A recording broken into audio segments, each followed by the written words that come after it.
Good morning. Good morning, everyone. Again, big apology for yesterday's flight abruptly ending like it did. Yeah, I really screwed up. So, timing wise on that. So that was all my fault, and I want to again apologize to you all. Yes, it was a rough landing, but accepted. Um, there was no way to cut off anything else to get it in there early. Just luck of the draw, I guess. Bad luck on my part, and yeah. Uh, my apologies to you and to my family for making us a little late for that. So, all right, now just a recap from yesterday. What we're talking about is we did a flight from Fort Lauderdale to Memphis in the MD-11. Went really well. Takeoff, everything went fairly as to plan, except for that landing. And again, due to me misjudging times and all on it. So, but anyway, we ended up 457 feet a minute. Still rough, but actually not bad. But couldn't right now tell you what we were on the runway. I'm sure way to the left. All of that. It was just get it on the ground, shut it down. And I didn't even shut the plane down, shut ACARS down and shut it down. So, again, uh, my apology to y'all, and try not to do it this time because this is a long flight. So, all right. All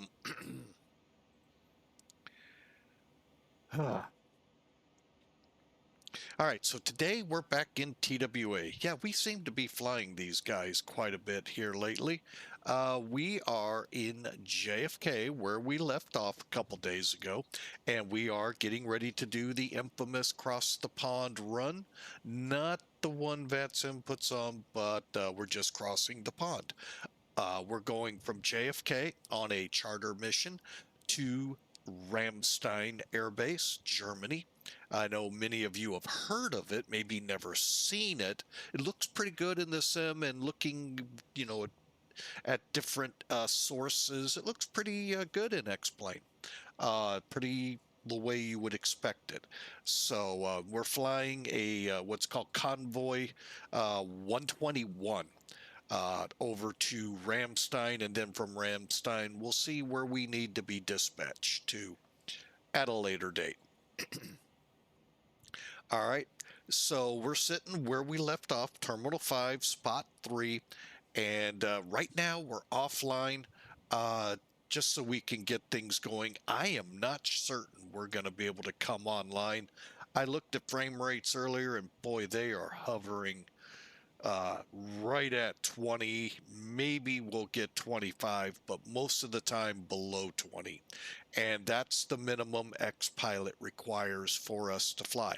Now, a lot of people ask me, why is it so bad at JFK? It's not just JFK. London Heathrow is even worse. Um, LAX. Pick your, busy, busy, busy airport. Sometimes O'Hare. Um, Sometimes Frankfurt. And I think why those two not are in the sometimes, X-Plane hasn't included beefed up scenery for the big areas like London, um, uh, Los Angeles, JFK. Well, New York City, let's put it that way. Actually, we don't really, yeah, we did have some trouble into LaGuardia. Never mind. I was going to say, I didn't remember having much trouble there. But anyway, so that's why the frame rates get kind of rough. And my system is now nearing 5 years old. So that helps too, that it's not as clean and up to date. Who knows? The video card could be going, hey, I'm getting old. Replace me. Okay, I don't know what's all involved in that. So other than, I guess you would pull it out, put a new one in, but I assume there's more to it than just that. So, anyway, that's what's going on today. And yes, a very early start, probably 2 hours 2 to 3 hours early to get us across the pond. All right. So without further ado, let's crawl up into cockpit and continue the checks you heard going on in the music and you caught me coming out of. I didn't get to the plane quick enough.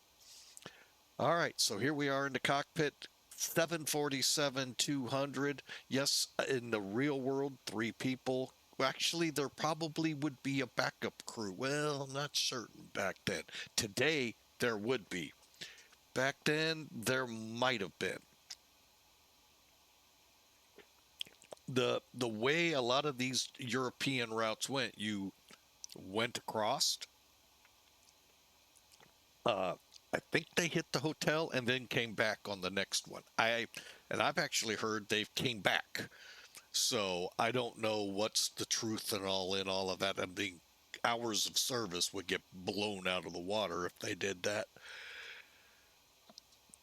Anyway, so you got your captain on the right side, your first officer on the left, and the guy that does all the work right here, the flight engineer. That's your minimum. Now, whether or not they flew a backup crew or not, that I don't know. And you can see why I'm a little nervous to come on. We are barely getting 20 frame rates right now. I don't think we have weather here. And yeah, throw the weather. Let's just kind of, yeah, we got some clouds, so that could be it too. So also you got to remember they got to have a backup crew for the flight attendants. They too have hours of service. So, but for the most part, the crew could get on the plane, cross the Atlantic, probably hit a hotel, come back the next, whenever the next cycle was, how they did that. But anyway, so when I first come in, I get over here to the, and I get the battery switch closed, standby power to normal, come over here, click click for chocks, click for the GPU and ACU. Once they're all in place, I open the door. I've got the jetway in place. I forgot to get the cargo doors. We're going to flip over here and get the load going. So let's bring in Sim Toolkit real quick, shall we? Sim Toolkit. Hang on, I'm going to do this. That way I don't forget. And Sim Toolkit's up. All right. There we go. All right, so you can see the route we're going to take. Now, the track we're taking across the Atlantic will be tonight's track, Victor. It's already been announced. It'll be, I think, 12 o'clock it releases. I don't know. But somewhere in that ballpark, it'll release around that time frame. Right now, they're all, of course, coming to the U.S. and then we'll be going back. And that's how they're set up. So anyway, so you can see our route. I'm not going to go through it. Now, I will say this, from ELSIR right here to BEXET, or actually DOGAL BEXET, that is the NAT track, the North Atlantic track. Those of you that want to fly and cross the pond next month, April 26th, I believe is the date. You're going to have to know these, but they're going to probably set up their own or maybe work off real. I don't know what they're going to do. But those fixes are where you report. Okay, so you would report in crossing fix 50 north or 50 west, 50 north, whatever your flight level, whatever your speed, whatever your fuel. Now, they may have automated systems for this now, so definitely read up on Cross the Pond for the event. Those of you with TOLUS and workable ETAR systems, it's a lot easier. All right, so let's get in here. Payload for today, like we said before, wow, it gave us only 188 people. Holy mackerel. Well, we'll have more. 10,000 pounds of cargo. I try to say kind of disregard these areas right here with this plane, because what you're going to do is load it. Now, you can try to get to your zero fuel weight, which is right under payload, or give it, do what you want. And the reason I say that, it doesn't matter. Yes, this is set up for this run. However, you're going to see how this calculator works, that it helps you out. There's our route again. 4 left's our departure. 8, it will be our landing runway. And Mach 0.85. 35,000 feet to start with, and then we start stepping up to LUTIP at 41,000. I don't know if I'm going to do that one or not yet. We'll see. See how things are going. Okay, so there you have it. We do have approach and tower up right now at JFK. That's not the reason we're holding off. I'm holding off out of respect because I can't get the frame rates above 20 right now. Well, sustained consistently. And then you throw half a dozen aircraft on the ground, clouds in the air, and poof, there goes more frame rates. All right, so for the weather here at JFK, winds are 070 at 10, 10-mile visibility, and a few clouds at 10,000. Woo, we'll take it. Whopping 43 degrees, 6 degrees Celsius for those of you in Europe catching us. And the ATIS here says 090. Of course, these times are, this is actually more up to date, 1351, albeit still kind of old. And we're looking still good. And our approach and departing the 4s. So shooting towards the north. All right, down here in Germany, when we finally get over there. Of course, what you read now, it will not be when we get there. However, some things to take note of. We're IFR right now. Gonna kind of slide. You can kind of catch it here. You see EDFH. Ramstein is very hard to find right now. It's in the blue. And it'll get even harder to find because guess what? Traffic is going to increase exponentially by the time we get there. Again, we'll weigh it out. We have weather. We'll see. But right now, the weather over there is IFR. Got a few at 7,000. The ceiling at 1,300. I'm sorry, 700. Ceiling at 1,300. It's a whopping 37 degrees. Sorry, folks, we're going to where it's cold. And very low barometric pressure, 2943. It is that way because it is an American airbase, so they put it in the altimeter setting as inches of mercury instead of what you're used to in Europe, 4 digits, Q and H. Well, they're both Q and H. All right, so the big thing is light rain. Hopefully will stay light, if not scattered, as we get over there. Belgium's up online already. This will exponentially increase as we go. By the time we get over there, I'm in the U.S. Central Time Zone. It'll be 3 to 4 o'clock, and they'll be rip-roaring over there big time. My luck, I'll pick a event at the same time. Who knows? We'll have fun with it though. So for now, we're going to hold off on setting us up for VATSIM and hope for the best with the winds. And speaking of winds, let me bring in SimBrief real quick. Here's our flight. Again, you can tie this to Sim Toolkit. You can see our run. Here's the different tracks, both active now and soon to be active. I think they might have all activated. Or, oh, they're only showing the eastbound. Okay. So currently we're going to have about a 30. Currently we have an averaged wind. It's a tailwind, 34 knots, and we're going to have a component roughly 36 knots. Hopefully that holds. All right. And we'll be back to this later. All right, let me clear out SimBrief or Sim Toolkit.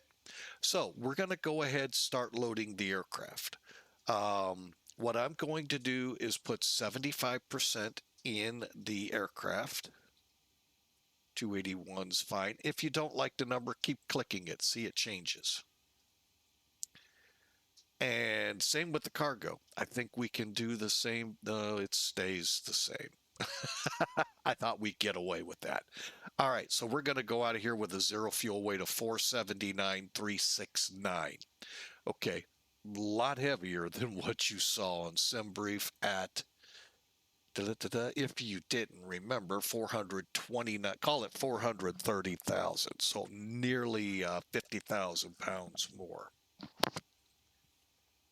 So that means we're going to have more fuel. However, our route today is 3,446 miles. So cranking in that fuel, see it going up. 34. Let's do 35. Desired, we're going to go to 41. Again, not certain we'll do that. And positive 36. Okay.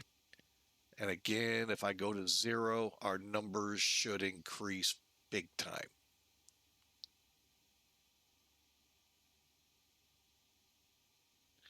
Actually, I'm going to run just a 20 knot, give us a little bit of extra wind. Okay, our alternate today is oh, Dusseldorf. Whoa. Let me look at that here. That's not as bad as I thought. That was a lot further up. Sorry. Sorry for the dramatics, folks. So Dusseldorf is 150 miles away. Let's call it 200. Put in our 10% plus 30 on the taxi. And we are planning to leave out of here with 184. Granted, 50,000 pounds more of payload. So we're going to obviously have a lot more fuel. Coming back, you will have even more fuel because whatever you went over with, you're going to now come back against. Okay, so just keep that in mind. And for those that like to see a load sheet, there you go.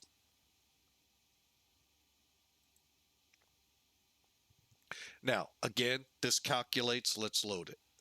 Go to refuel. I can never get this right, so I am just going to click instant. Oh, wait, you got to click load sheet first. Who didn't? Why didn't someone tell me that? Instant. Woo, look at that weight go on. Now, for the people, I don't care. They can take forever long they want. Board, board. And you're dumb. There we go. All right, board, load. You got to do load sheet all the time. You can see even I forget. So we're going to load 284 people, 30,200 pounds of cargo. Like before, when the cargo's done, the doors will close, just like the real world.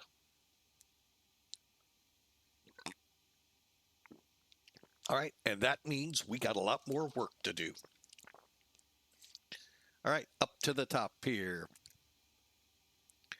Okay, coming down, we have the anti-skid, body gear steering, anti-skid on, body gear armed, aligned and nav, all three for the INS.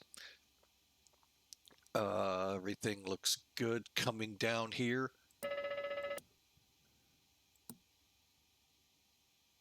Cockpit voice recorder good, start valve closed, emergency lights armed. And we'll keep coming and looking at these. All right, radio master bus on. If it says test, test it.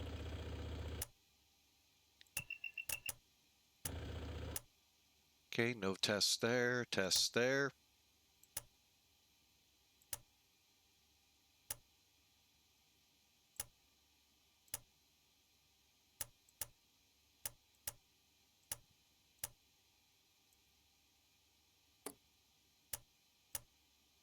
Okay, overheat looks good. Turn them on. Okay, and everything looks good. We can turn the power off. They're going to still do their thing. Lights are set down here. Do a light check real quick. Okay, looks good on these panels,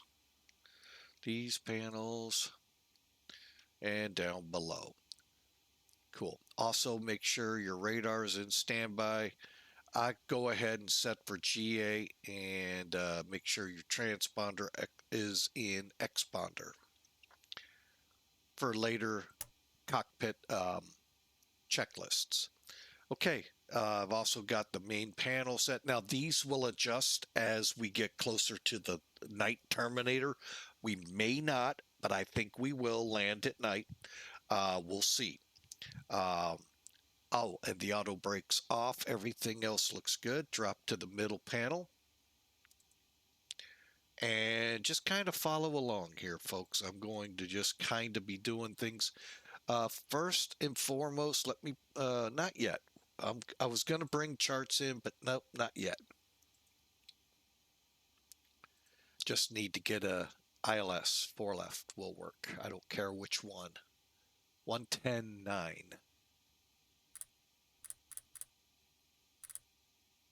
Okay, and we'll set that over here. Actually, we'll put 15.9 over here. That's JFK's VOR. Okay, you want your panel lights set as you want. Radio nav in radio. Think of that switch, especially you GA guys, your nav GPS switch. Same thing. It's just you're just putting it in INS. Also, we don't have to put it in INS if we're using the FMCs like I am. Watch past episodes with this aircraft. You can find out why I don't. It's nothing against Felis. It's just something that happened with a different version of SIVA that has just, I don't like it. So, okay, so why did we set this? Back in the day, you actually could check your gauges. Hang on, I'm going to slide over here so you can see it better. All right, so we're going to do what's called an up, left, down, right. And what you're going to do is watch the needles to make sure they swing. Now, realize you may not see the localizer swing, like for instance, down right, because it's already fully deflected, but you may see movement and you may, same thing here. Okay. So up left, you see how it moved?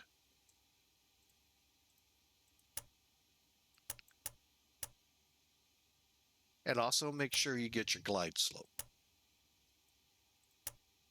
Okay, everything looks good there. I'm going to go ahead, set our altimeter while we're here. Okay, 3010.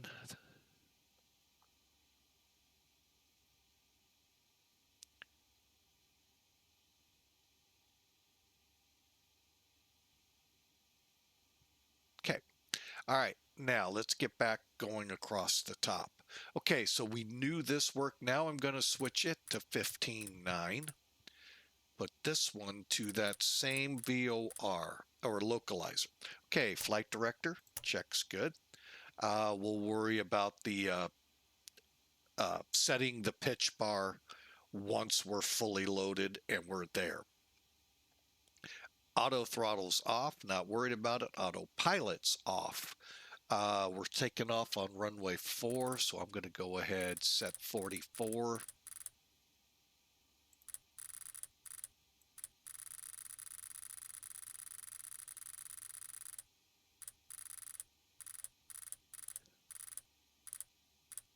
Okay, we'll leave these for now as is. 2000's good for now. Vertical speed is centered at 0, and our climb pitch, our attitude pitch, we'll call it that. I don't know what it's actually called. Vertical speed, or we do an indicated speed or Mach indicated speed climbs, where it keeps, basically what this switch will do is when you're climbing or descending, I don't recommend it on descent, but I do on climb. When you get to that speed, you want the aircraft to climb at. So say, for instance, from the ground to 10,000 feet, okay? 250, right?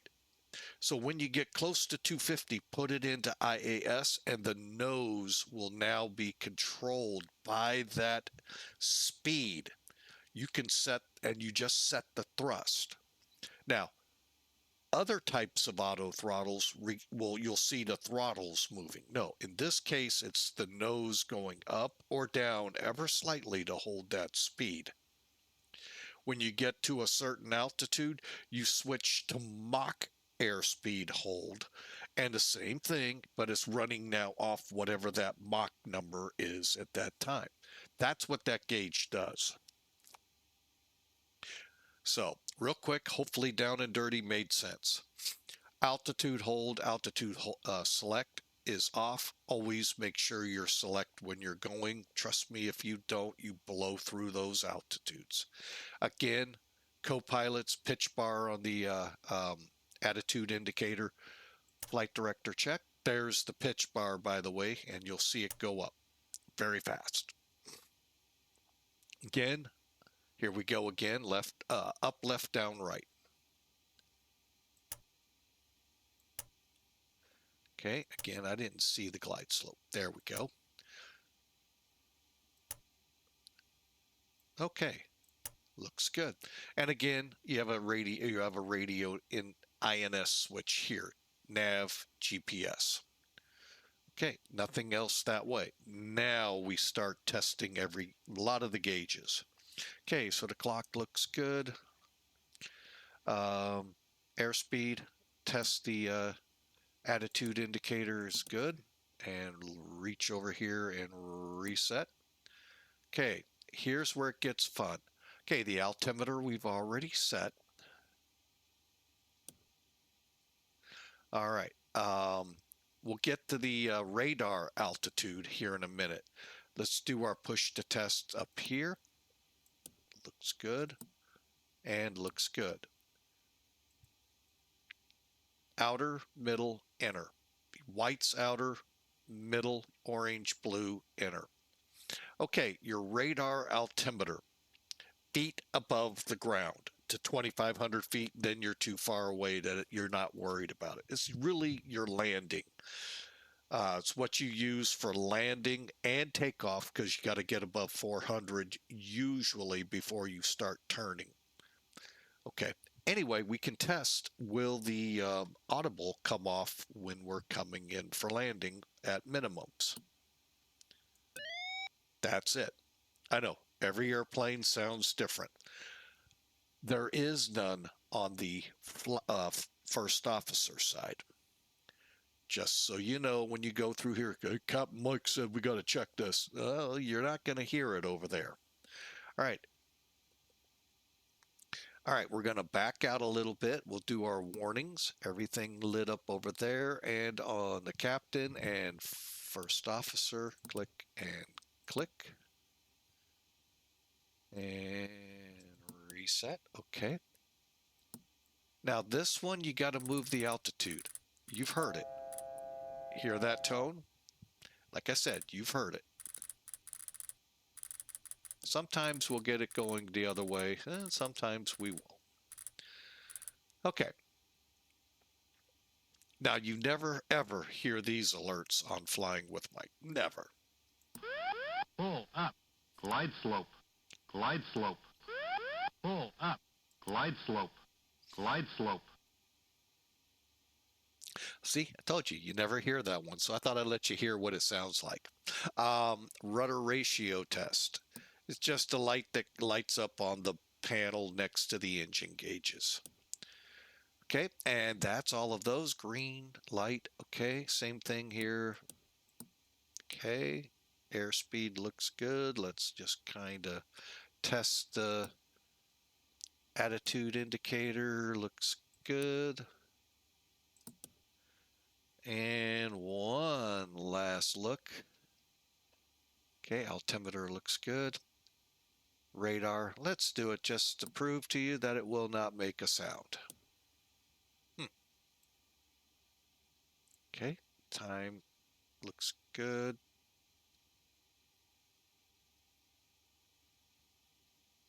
Okay, everything looks good down through the bottom. Turn the radar scope on. Make sure it heats up. Coming back across. And the co-pilot came on good. All right, we'll come to the FMCs in a minute. Spoilers are down. Flaps are up, which is weird, but yeah. And your gauges are both 0 and 0. The inner and the outer flaps. Also, always pay attention. Make sure you hear 0 degrees or you verify 0 degrees. You will get flap damage. Okay. Down to this panel and we're done. Radios are set. We've already set. We'll go ahead, put the panel up, and everything looks good. We've already done a light check. Oh, by the way, your control and center panel lights are here.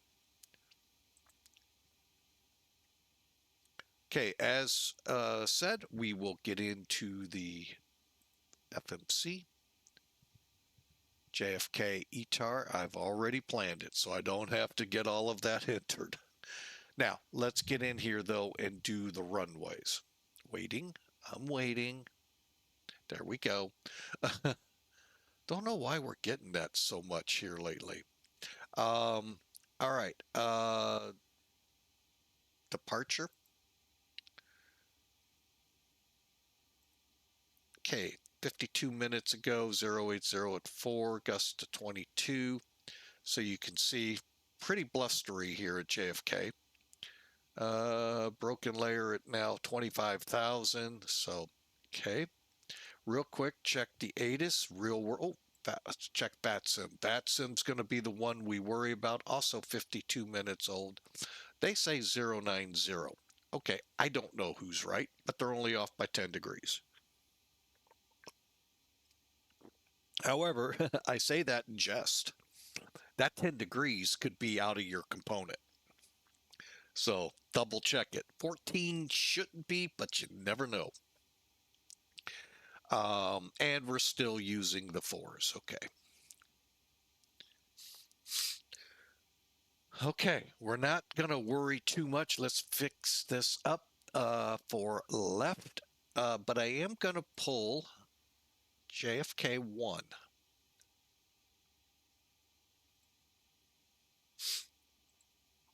Okay, so here's our departure. We're going out to BETTE, which is, that's kind of weird, but okay. So, but anyway, the departure, as you can see, we're going to take off turn to 099, and then we're going to proceed, not long after, to BETTE, and then continue on. Okay, so that's how this departure works. We're on now for the 4s, climb right 099. So basically, as soon as we get above 400, we can make that turn. Now, you can do one of two things. I'm going to go ahead, set that, and you cannot see it. Oh, you can't even see what I was talking about. Okay. So again, just so you can see it. So here's our departing runway. We turn to 99. I'm going to set that and then track to BETTE shortly thereafter. Get some more altitude. Okay. Or when the controller tells you. And then we go on our way. So, I go ahead, click it. I put the JFK in. Execute. Why? That way we know we got to get on a 099 really quick. The whole thing is noise abatement. Okay. That's all it is. And get you going along the southern part of Long Island and then out to sea as humanly possibly you can. Remember, well, we're not landing 2-2, so it's not an issue. Normally, you have aircraft cycling for 2-2. but we're going at them. So they're going to be coming in from the south. So that's a good thing. Okay, we shouldn't have to worry. All right, I'm going to go ahead and get rid of, well, I'm just going to set it. Okay, 099. All right, and then we're just going to kind of work our way through TUSKY, ELSIR. Okay, 50, 50, 52, 40, 53, 54, 30, 54, 20, DOGAL, BEXET, DEXEN, and that's on the other side. So you can see how we're progressing. There's DOGAL. BEXET is right there. We haven't got it yet close enough. There it is.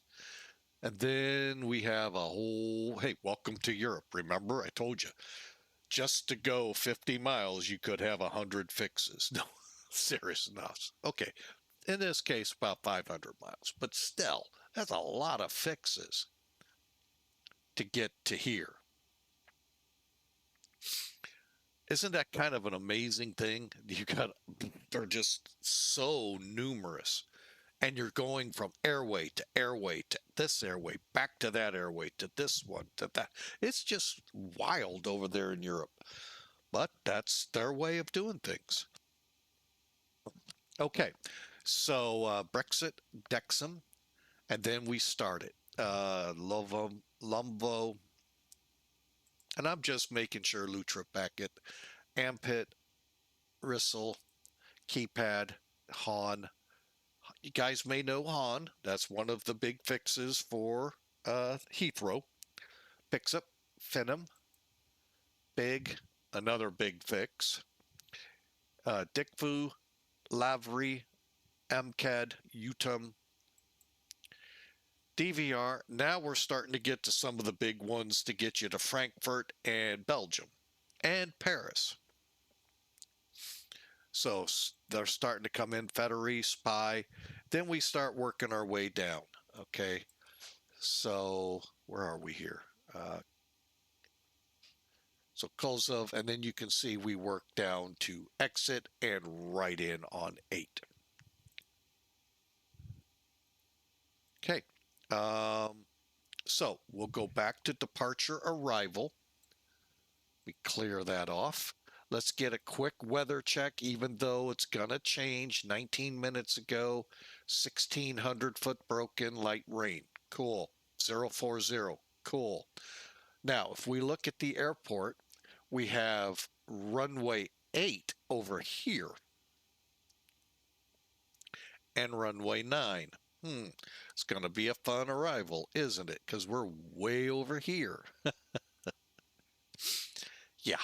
Hopefully, if the winds stay like they are, we might be able to get 2.6. But again, there's so many airports in the area that will be dictated, who knows by who.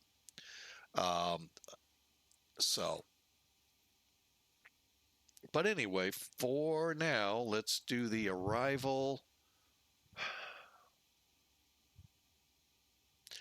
You know what? I am going to pick this up en route because if we're on VATSIM and we're with a controller, they may tell us what to do. They may vector us over here to come in instead of way over here to come around and land. So we'll kind of play that one out by ear. So for now, I'm going to leave. There are no arrivals, so we don't have a star to enter. But we will put in one of the ILSs. As you can see, each runway has its ILS. So, or RNAV, we'll fly ILS with this plane, and so forth. Back to go to VNAV. Okay, everything's good. What am I trying to do? There we go. Cruise altitude, initial cruise.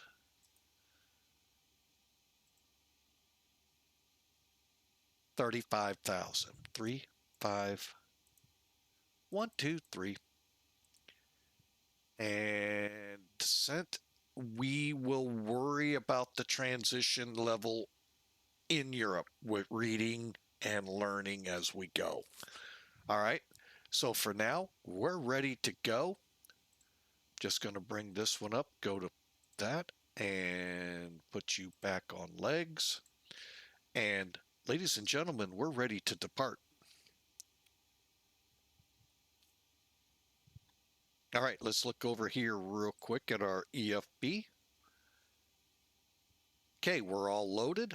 We look outside. You can see the cargo doors on the lower side are down.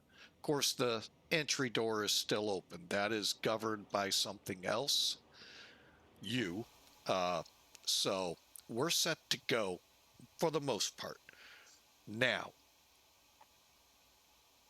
let me take a look at that one more time. Yeah, see, we're down low again. I am going to stay offline here. Performance calculations.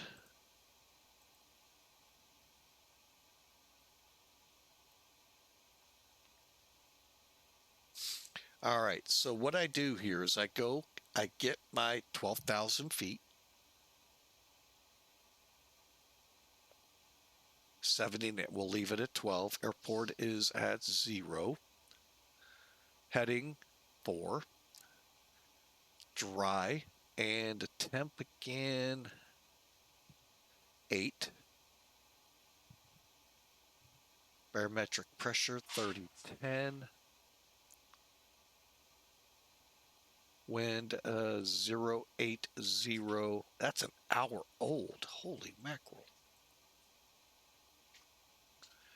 This information is over an hour old.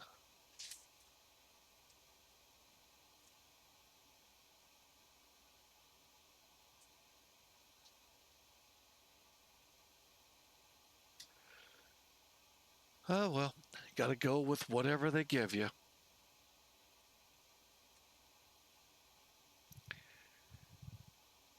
Zero 080, it's still going to favor that runway. But they may try to get some out on the 13s. Who knows? Because you're kind of in the middle there. It's about a 50, 40 knot. Yeah, they'll still hold. All right. So we've put in, we're going to go flaps 20, of course. Load sheet. And that just put all the numbers in perspective, as you just watched. 20, everything else stayed the same here. And we're looking at 142, 150, 160. Set the speed bugs. Even though it's going to probably say you didn't do it, you know you just did. Now, this is your flap schedule. Speeds of when you should bring them up. Be very careful again with 1. You'll see what I mean as we climb. Stabe will be at 4.3, 13 degree initial pitch, 320 above 10,000. All right, we're going to need at least 7,700 feet of runway. Get ready, we're starting to eat the runways. And it's corrected to 12,500. I don't know where that comes into play, but so here we go. Before start checklist, please. Gear lever and lights. Down and check. Brakes. Parked. Start levers. I recommend to you all, run this a couple times when you get this plane to get On used to it. Flight control hydraulic power. On. INS. Check and nav. Compasses. Slaved. Window heat. On. Seatbelts and no smoking. On. Emergency lights. Armed. Exterior lights. Check. Flight instruments. Check. Altimeters and clocks.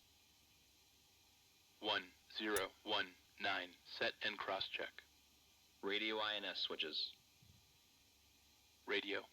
Radar and transponder. Standby. Indicator lights. Check. Engine and wing anti-ice. Off. Stall warning. Check. Mach airspeed warning. Check. Auto brakes. Check and off. Body gear steering. Arm. Anti-skid. On. Autopilot and flight director. Check and off. Takeoff warning. Damn. Okay, you're right. He's right. I didn't do it. What that is, move your throttles. Check. And that's just Autoflight telling you, hey, enunciators. you're not configured for Check. takeoff. Yeah, we don't even have the GPWS. engines on yet. Check. Instrument warning. Check. Flight director computer selectors. Check. Instrument source selectors. Normal. Reserve brake valve. Closed. Spoilers. Down. Static selectors. Normal. Oxygen mask and regulator. Check and emergency off. Brake pressure. Check. Stabilizer trim. Check and on. Rudder and aileron trim. Check. Checklist completed. All right, now let's do the flight engineer Battery panel. On. APU panel. Check. Auxiliary power. Check. Engine oil quantity. Check. Fuel quantity. 2,2,2,3,1,8 pounds. Fuel panel. Let's see.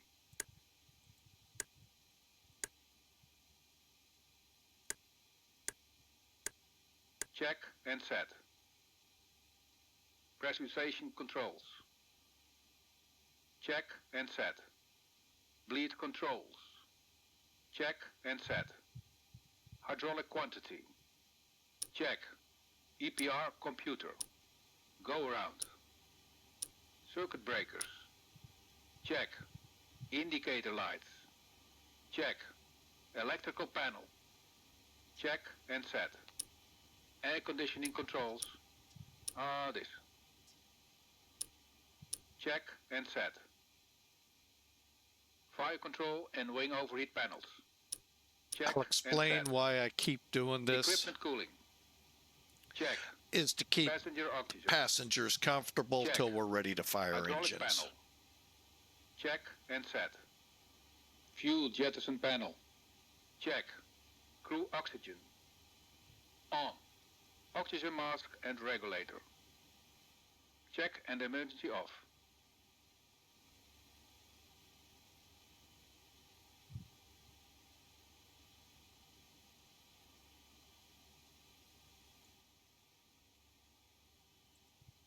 ADPs off.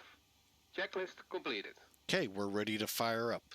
All right, I hope that was pretty intuitive for y'all. Ooh, man, we are. Let me just see what we got going on here. Okay, we still have tower.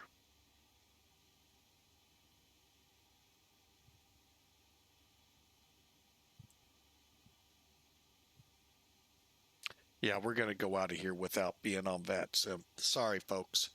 All right, let me set radar altimeter.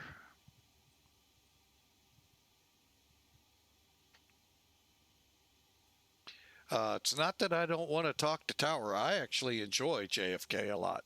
It's just I don't want to, risk it with fuel, with the frame rates going up and down. If you were at a VATSIM event several weeks ago, you'd know why I'm trying to be as respectful as I can to them.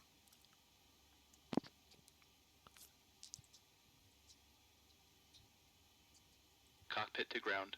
Disconnect ground power.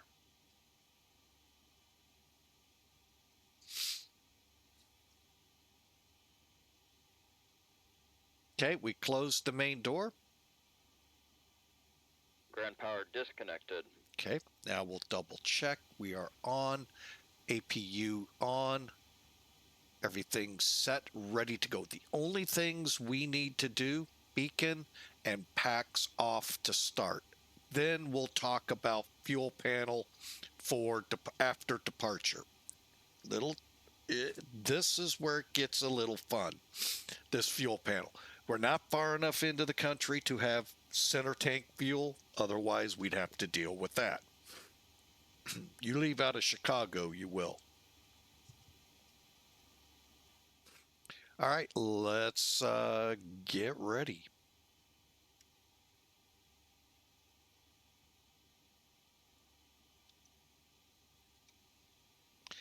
speaking before I get upset at myself again. ACARS.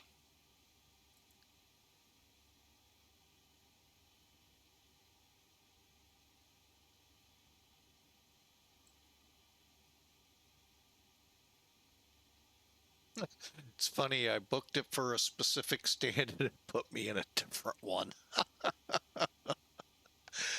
All right, and it's got, good, it's got my run.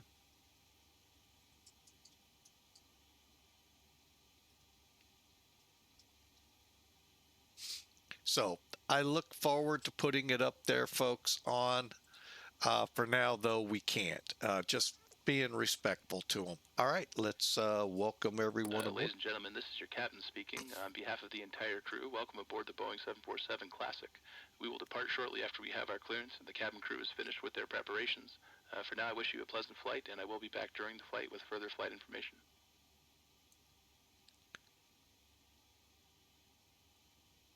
Ground to cockpit. Please show me where you want to go.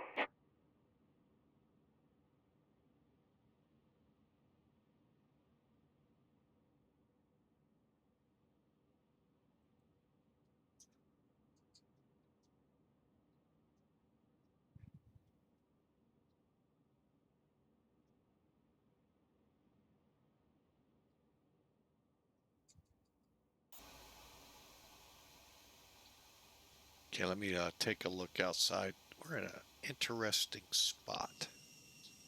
Me.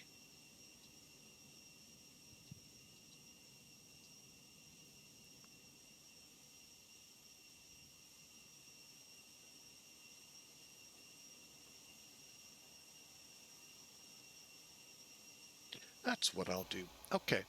Sometimes it helps to look to see what you want to do. Ground to cockpit. Please show me where you want to go.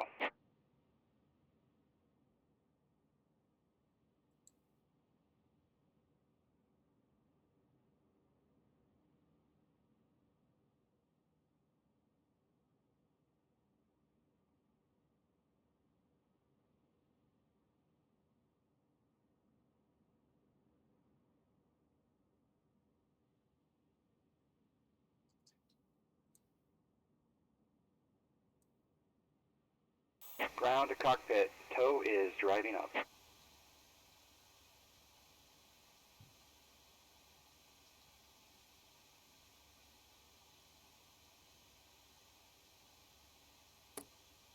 Cabin crew, arm slides.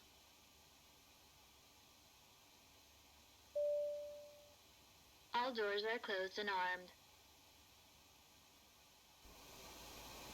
Ladies and gentlemen, Okay, this is your all chief doors flight and hatches attendant. are On behalf closed, of our ready to connect. I wish you welcome aboard. Please take your seat and fasten your seatbelt. Now Cockpit to ground. Remove the chocks. holding trays are in full upright position. We request your full attention as our cabin crew will demonstrate the safety features of this aircraft. When the seatbelt sign illuminates, you must fasten your Chocks seatbelt. removed. Insert the metal fittings one into the other and tighten by pulling on the loose end of the strap. To release your seatbelt, lift the upper portion of the buckle.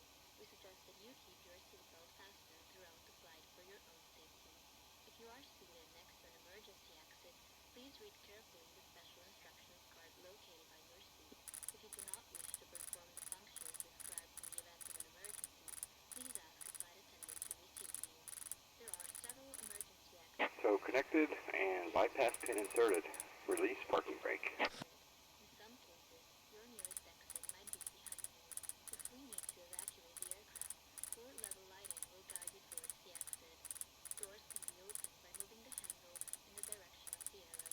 Each door is equipped with an inflatable slide, which may also be detached and used as a life jacket. All right, folks, just got through coughing up a couple lungs. In the event of a decompression, Get our flight directors on. appear in front of you. To start the door off, Parking brake. towards you. Place it firmly Parking brake released. Starting pushback, and you may start engines. All right. So, first open your start valve, Ready to start the engines. If you're traveling with a Ready for engine start. and we're going to start number 3. Starting engine 3. the other person, Starter valve open. mask on until the crew member Come down. Now, if you want to look over at the engine panels, you can, or you can just wait for him to say it. Your elbows against your thighs. Ensure your feet are flat on the floor. The life vest is located Starter off. under your seat or between the armrests. Uh-oh. Instructed to do so, open the plastic pouch and remove the vest. Slip Why did it the just disconnect? Pass the straps around your waist and adjust at the front. To inflate the vest, pull firmly on the red cord only when leaving the aircraft. If you need to refill the vest, blow into the mouthpieces. Use the whistle and light to attract attention. All electronic devices must be set into airplane mode during the flight until further notice upon arrival. I have no idea what just happened, folks. Tampering with, disabling, or destroying the smoke detectors located in the lavatories is prohibited by law. You will find this and all the other safety information in a card located in a seat pocket in front of you. We strongly suggest you read it before takeoff. If you have any questions, Why did we disconnect? please don't hesitate to ask one of our crew members. We wish you all an enjoyable flight.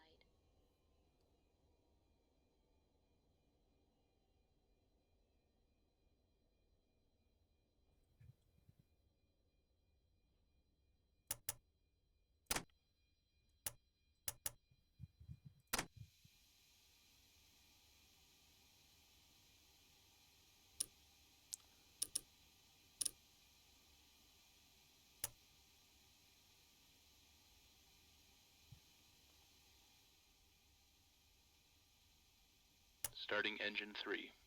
Starter valve open. It was weird.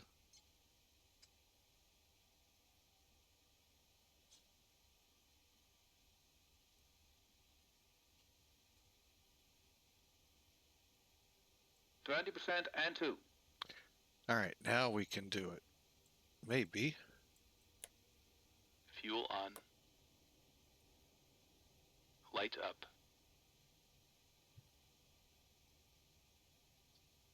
That was really bizarre. I've only had that happen a couple times, and I don't know why. Because I even verified we were on.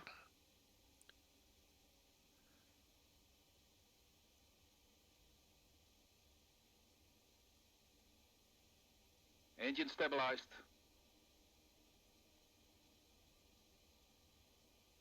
Starting engine 4. Starter valve open.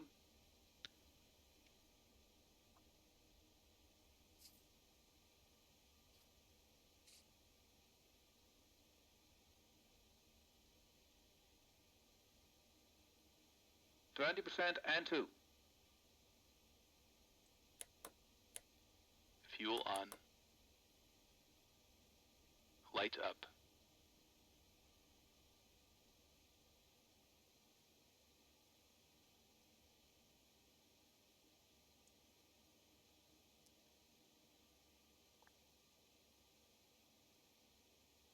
Starter off. Operation complete. Set parking brake. Parking brake set. Engine Disconnected stabilized. tow. Stand by.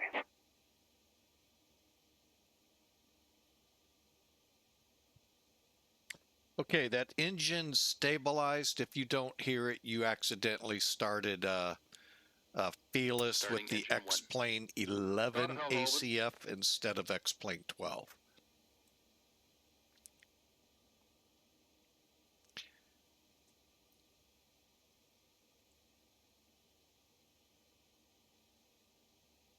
%, and 2.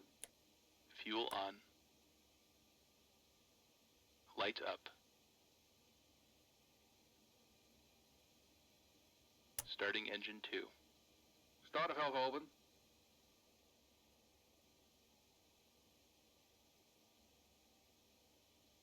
Tow is disconnected Starter and off. bypass pin has been removed. Hand signal will be on the right. We'll see you next time and have a great 20% flight. and 2. Fuel on. Engine stabilized. Light up. All right, let's watch for the pin. I think he said over here, which would make sense.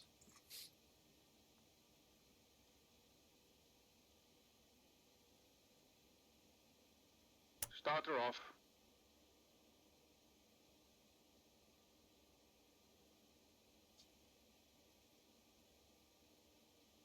Engine stabilized.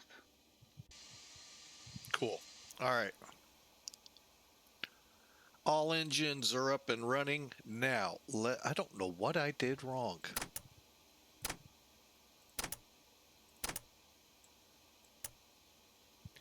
Okay, APU gens are off.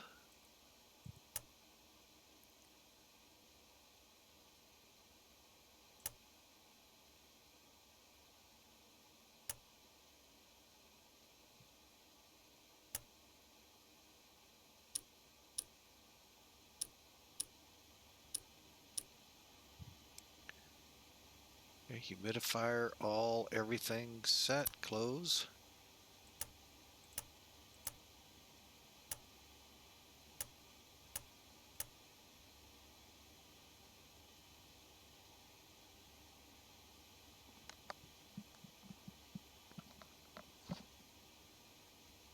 All right, let's take a look at it. I don't know what happened. I really wish I could help you out with what happened.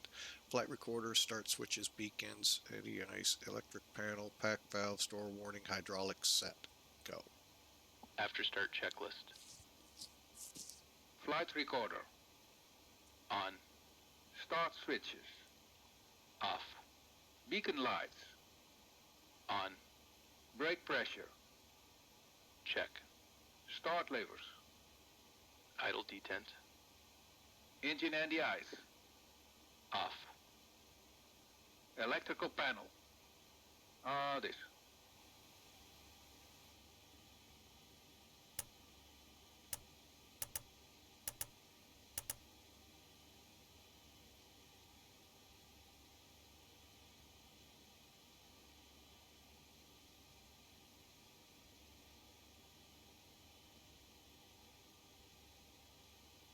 Pack valves.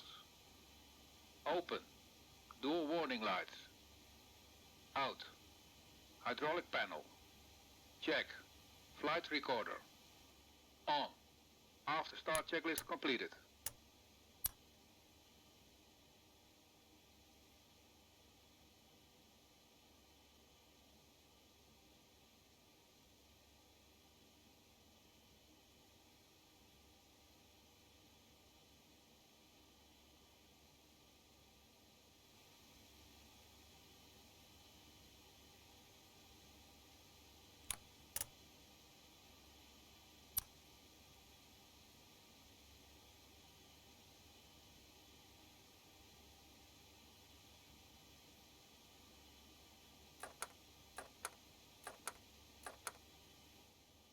Flaps 20. Okay, gear down, flaps going to 20.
Okay, I think we got two more things. On, I think that's it.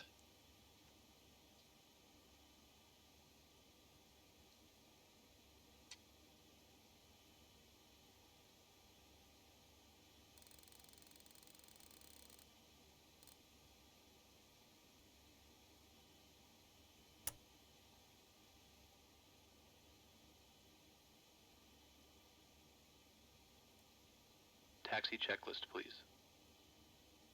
Flaps. Flaps 20. Flaps 20. Takeoff data. EPR and airspeed bugs. Hold on. I don't know why it keeps doing this lately. Stabilizer trim. Set in green band. Probe heat. On. Flight controls. Check. Yaw dampers. Check. Seatbelt and shoulder harness. Check. APU. Off. Fuel heat. Off. Totalizer and gross weight. Set. Flight engineer and pilot panels. Check. Aft cargo heat. Normal. Seatbelt and shoulder harness. Check. Taxi checklist completed. All right, let's get out to that runway.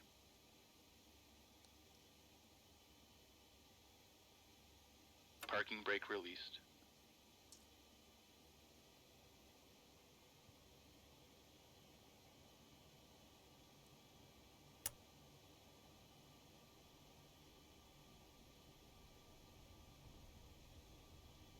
So yeah, the big thing is when you're starting up,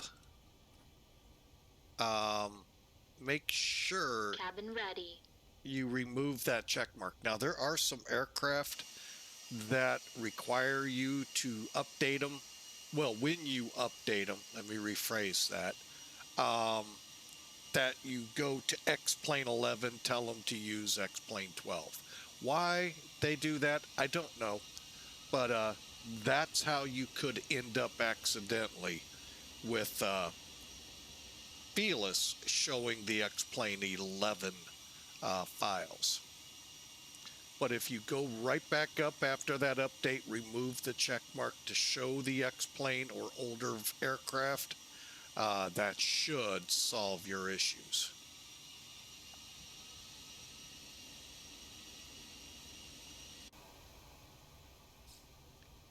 But unfortunately, you got to go through everything again.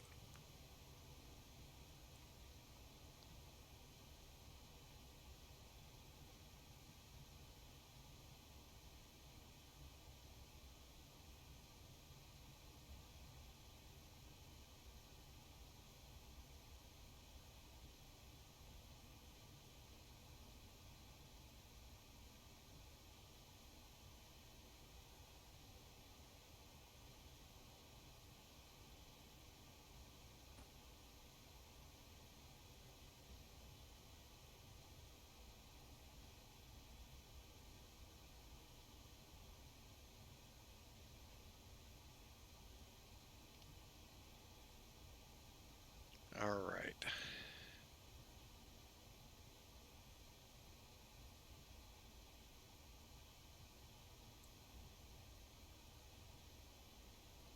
Okay, I am going to go ahead at least get one timer running. Hopefully I'll remember the other. All right, we said for takeoff,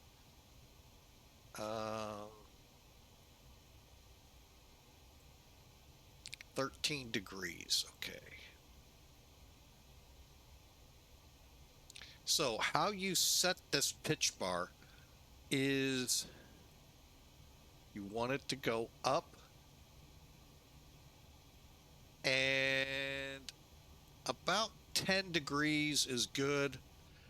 Any more it gets problematic. So that ought to work. Let's get some taxi lights on. I think they would love for us to be seen.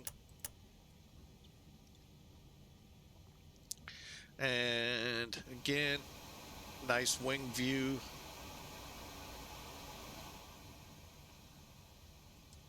Yeah, we're not going to come online.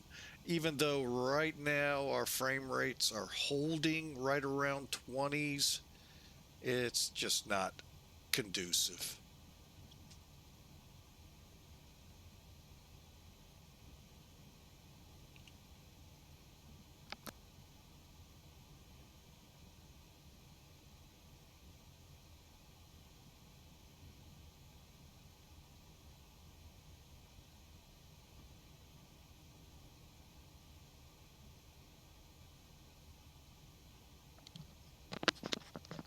All right, crossing 3-1, 1-3 right.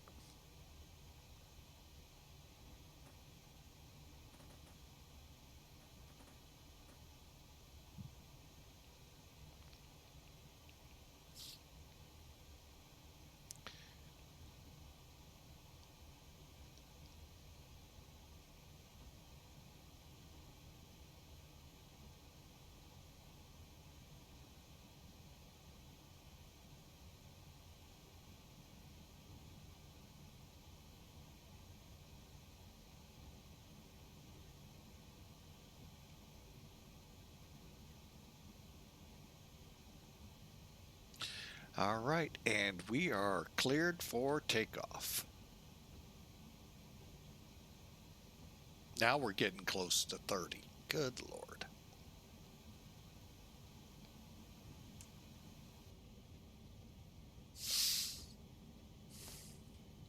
All right, before takeoff checks.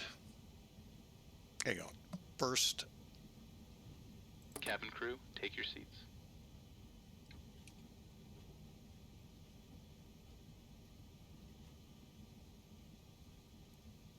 Before takeoff checklist. Icing considerations. Check. Cabin alert. Check. Transponder. Hold on.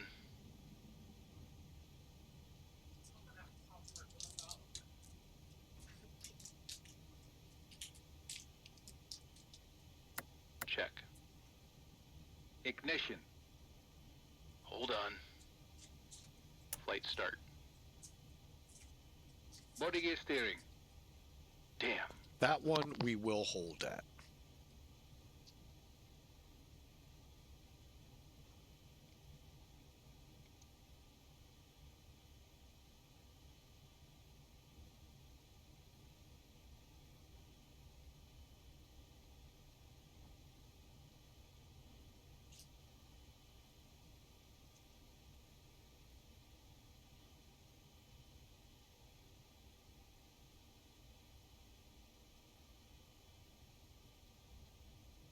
Now, what the body gear steering is, I try to show this as much as I can.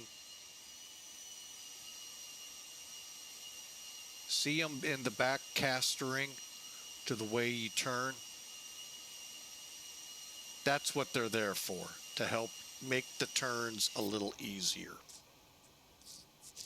And help save a little wear and tear on these 18 tires they have.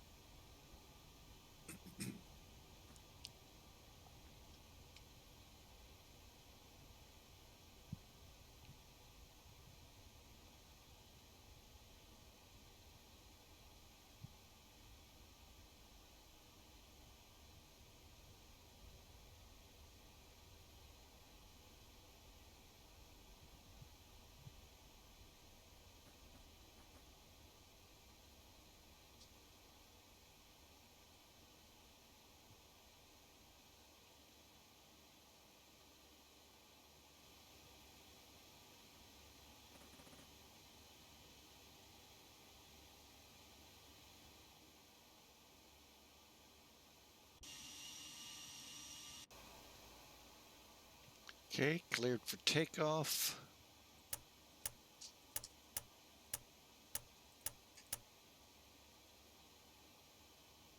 Okay. Timer.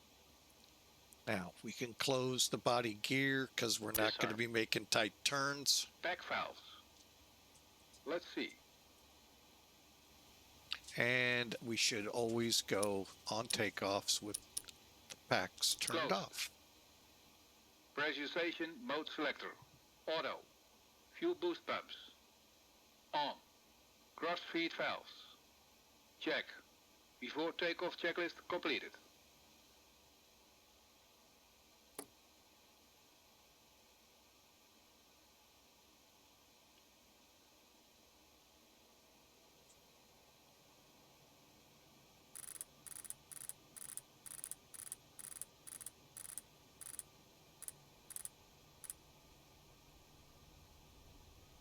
Stabilized.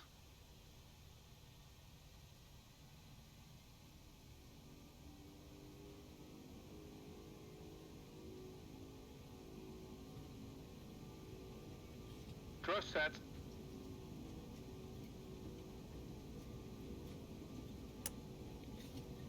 knots.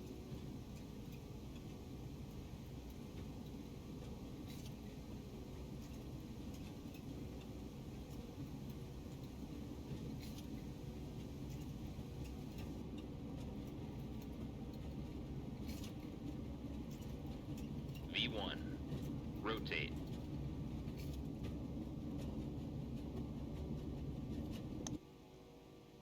Positive rate.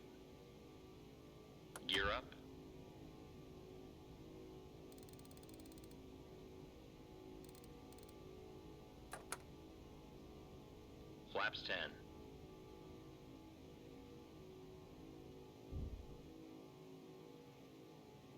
Gears up.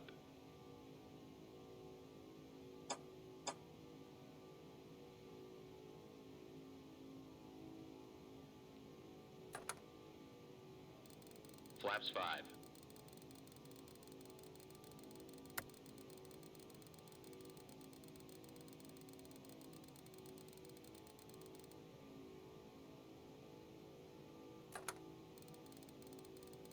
Flaps 1.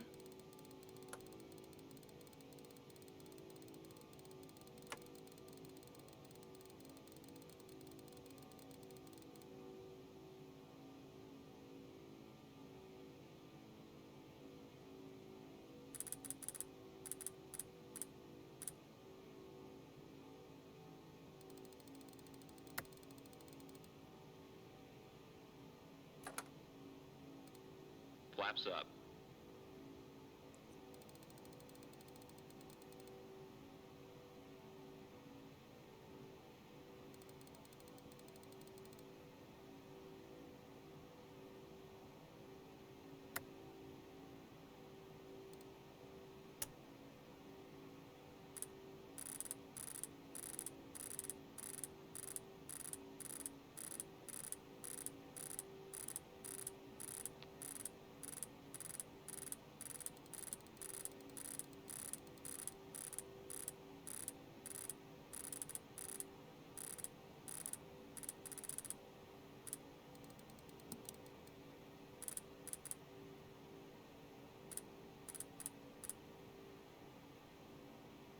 Hey, there we go.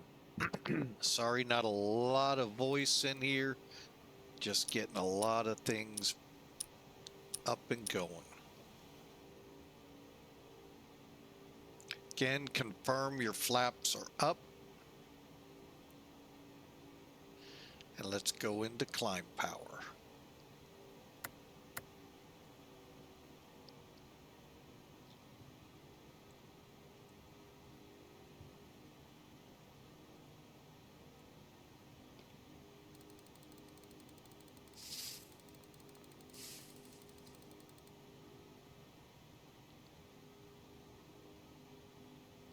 And we are airborne on our way, folks. Thank you so much for choosing us today.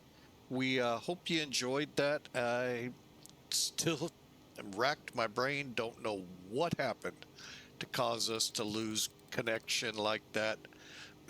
So, oh well, we'll just kind of be one of those chalk it up to, gremlins, I guess. I don't know. But we're on our way. I hope you all have had a great day. Yeah,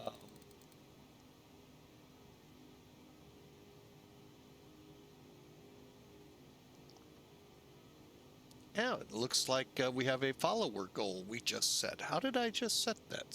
One of my moderators must have. I haven't even checked in yet to see who's all out there.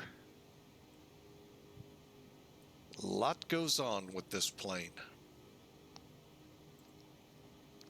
But we do thank you all for being a part of Flying with Mike.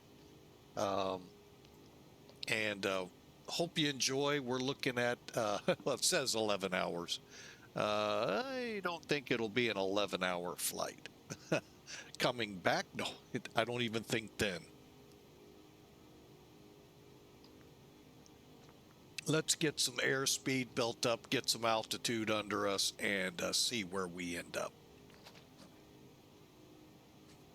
All right, for now, you can see we're holding with pitch the speed of around 240, and you can see it's slightly adjusting down. You really wouldn't be able to feel much of this back there. And soon, as we get to 10,000, I'm going to put it back on VS. Hang on, I'll just go ahead and set up for that. And we'll set for, what was that number?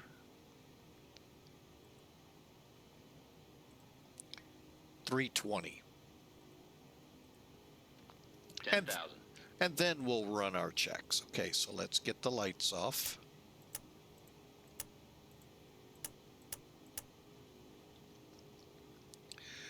Go to VS.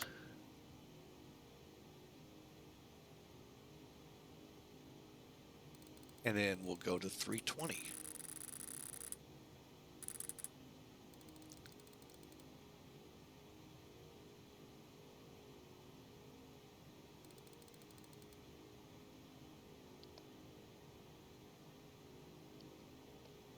Flaps are definitely up. Again, always double check that. You see how that number 1 right above the needle is so close, and it has caught me off guard too many times. Try to maintain 800 if you can. If not, don't worry to get this thing to speed up. But that's what the controllers look for, about 700 to 800 minimum out of us. They know we're accelerating right now. And I'm also gonna, while we're accelerating,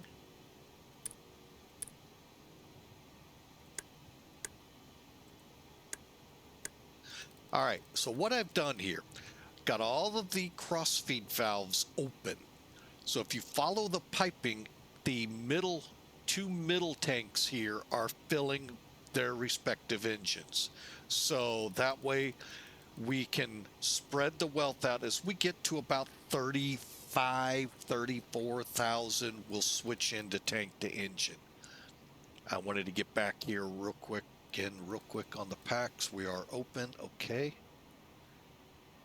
And she's building speed up, and time is coming down. We're now single digits. I think it's 9 hours 45. And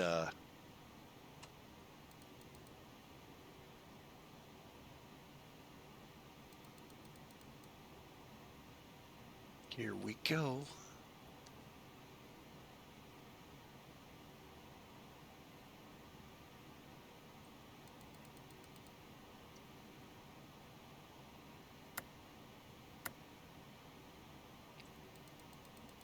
And you can see the dial turning and the needle coming up. So now we're setting a climb to hold 320. And ladies and gentlemen, we are in cruise climb, altitude selected, and we're on our way. Now let's look at the next checklist, and you'll see why I didn't run after takeoff. Okay, gear lever's off. However, up here, logo light's still on.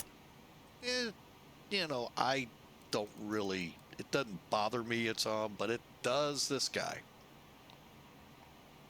And one more thing. But you see how those checklists really do help? After takeoff checklist. Gear lever. Off. Landing and logo lights. Off. Ignition. Check. Seat belts and no smoking sign. Check. Back valves. Open. Fuel heat. Auto. After takeoff checklist completed. And then our next one is descent. So we're good to go back to here. Really not much to do here, so I'm going to switch to the Av tab. It's a free utility for X-Plane. And it just simply installs in your, or you just simply put it in your plugins, and it's available for a lot of applications. All right. Unfortunately, as you can see, one thing I don't like about it, I don't really get to put my route on it, and I don't know why. I'm not very familiar with that's the only real big thing I use it for. I used to use it for checklists, but this one has it built in. All right, so there we go.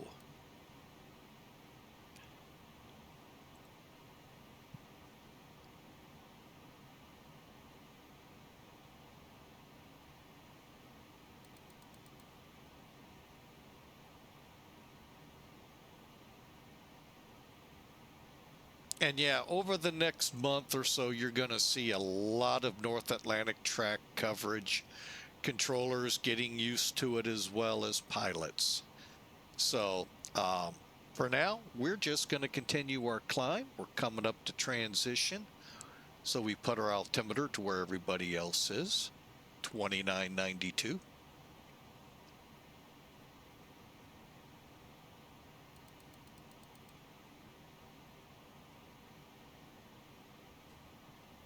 All right, and we have to set this one, but the other one is set, but we will verify.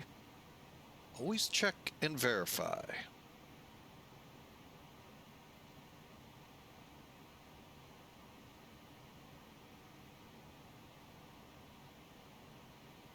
$2,992. All right, there we go.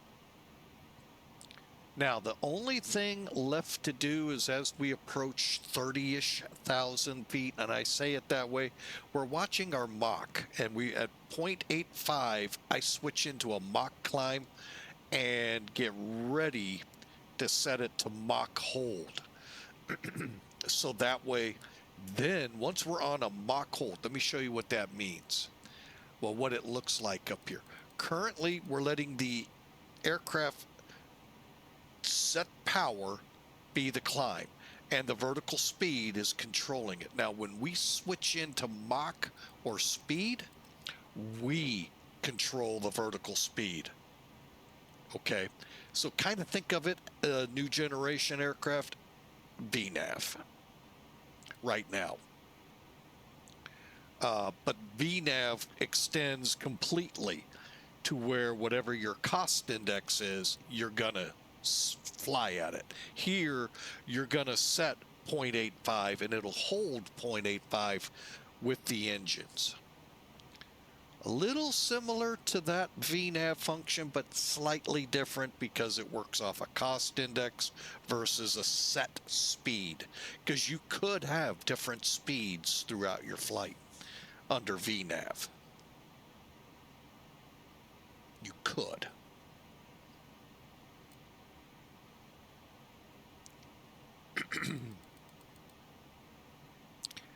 All right, so let's continue on. We are now showing, is that 657? Yes, so you can see the higher we get, the true airspeed is building and that time is coming down. Now, of course, if you were in the Concorde, it'd be saying 30 seconds. No.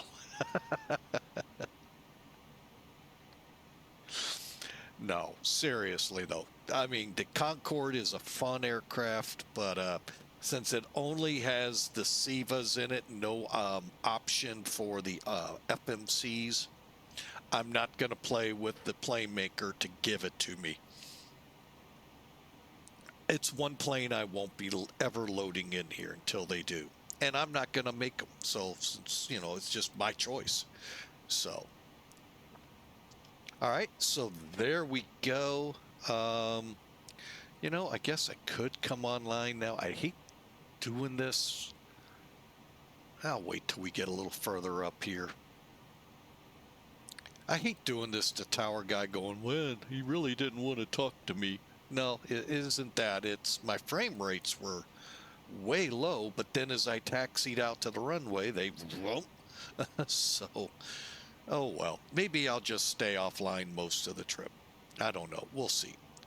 I do have some things I'd like to do around the house, so maybe that's not a bad idea. And that's some of the fun of flying the long distance ones. You let Otto do the flying and you can get some things done. I know people go to the grocery stores, take walks. I would not doubt some of you out there just might, depending on the length, put it in the air, go to work, come home, land it. Or conversely, go to sleep and land it. With the way top of descent holds are out there now. It wouldn't surprise me. So, matter of fact, I know one big streamer who sort of kind of did that with going to work. But I think he did it at work, not at home. I don't know. But that was a great story he told. I don't remember how long ago he told that, but that was, I'm not going to give it away. But like I said, I would not be surprised. I mean, we all work about 8 to 10 hours a day, so you can think about some flights. LA to Europe comes into mind real quick, vice versa. And even if you're over in Europe to India, Pakistan, and points east. So I am not condoning that. Just saying it's possible. Now, I have done the one where you launch at about, well, this plane's tough with this, but you launch like 9 o'clock at night, get her up into cruise, go to bed. Now, a lot of planes, it's all automated, so you don't have to worry about it. This one, you got to worry about fuel and step climbs. The other ones, you have to worry about step climbs, but some of them will actually auto step climb. Get into trouble if you're in ATC with it. Heard that a couple times here, different sectors. So, but anyway, just some food for thought for those of you that don't like long distance flying. But yeah, I have done the go to bed. Or I have also done this, put one in the air, ultra long flight, and go visit one of my daughters with the wife, and whenever we come back, when I get back, land it and call it a day with it. So, welcome to the long distance. Just don't do that on VATSIM. They may catch you, and because every now and then they'll come on and do a "Are you there?" check. You have like 30 minutes to respond. 30 to 40 minutes. And they could wallop you. So be careful if you. And yes, I am guilty of forgetting to come off VATSIM. And oh yeah, got one of those nasty messages. Thankfully, they were kind enough to not wallop me. So just beware. All right, we're in the Mach 80 time, Mach 0.80-ish and above. So let's be watching for 8.5.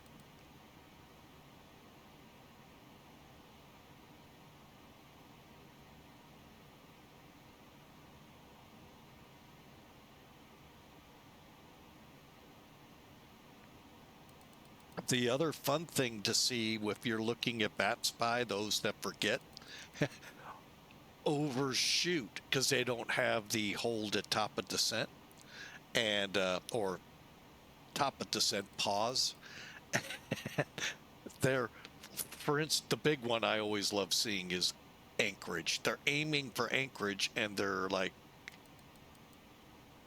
halfway to Moscow. And I'm wondering, when are they going to run out of fuel? Some will just go into a circle over it. But, yeah, I've seen those are funny. I kind of overshot.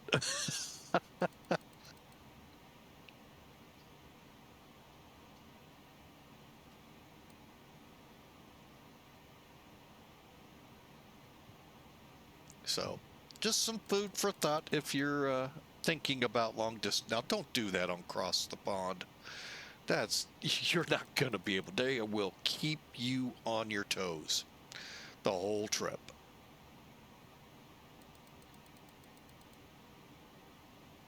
All right, we're at 8.3 going to 8.4 here.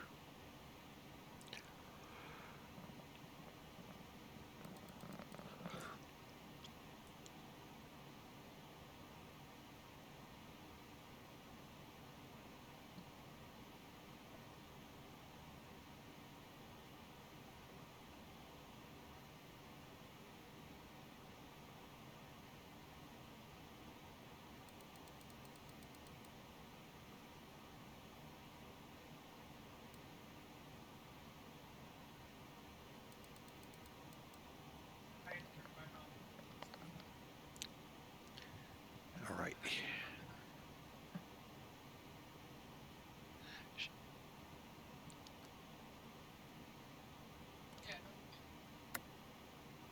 All right, we just hit Mach 0.85. I just put us on Mach hold for the remainder of the climb. About 4,000 to go, and we'll take a look at fuel. Got about, I figure about the halfway point will pretty much be back in.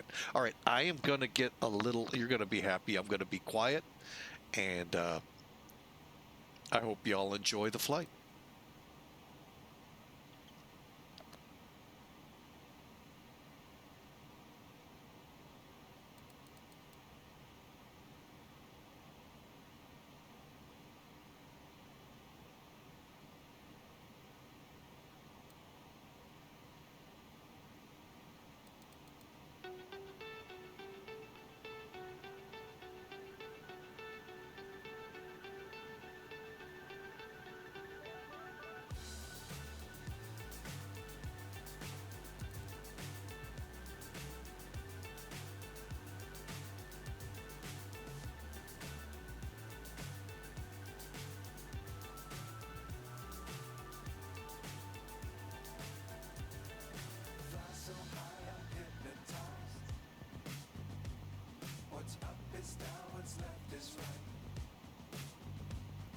Chasing stars and holding you. I can't see the end, but we'll see it through.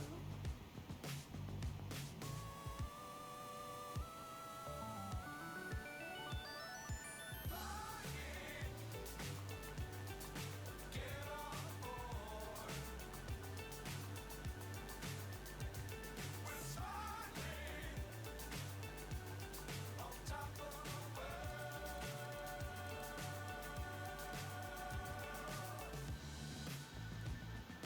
Dangerous times, don't fly too high. Be sure to keep the ground in sight. Fly forever if you keep it tight. Love the world but keep the sky on your mind. Get on board. We're sailing on top of the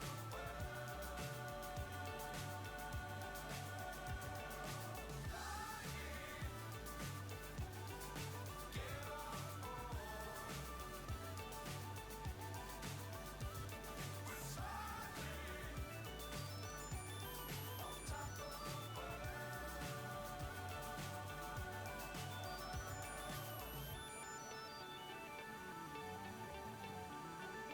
Thousand level off.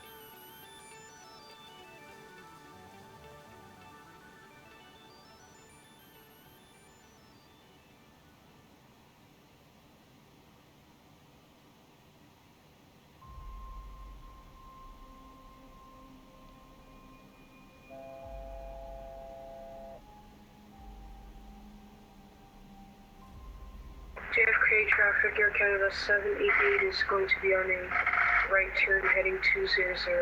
We're 200.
Flight attendants will be passing around the cabin to offer you hot or cold drinks.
All right.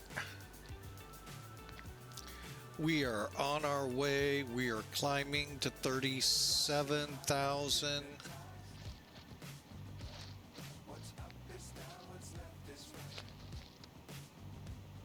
Now, when you're in step climbs, anywhere from 100 to 500 is allowed.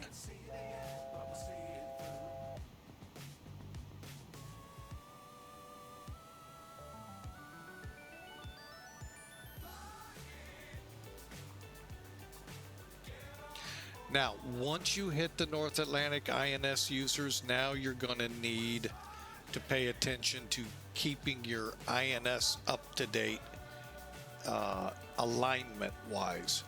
It begins to drift. Now, I saw it look like Zebo is working with this too. So I'm going to have to figure out what they have done. Because I'll be honest, I haven't heard of that in the newer generation aircraft.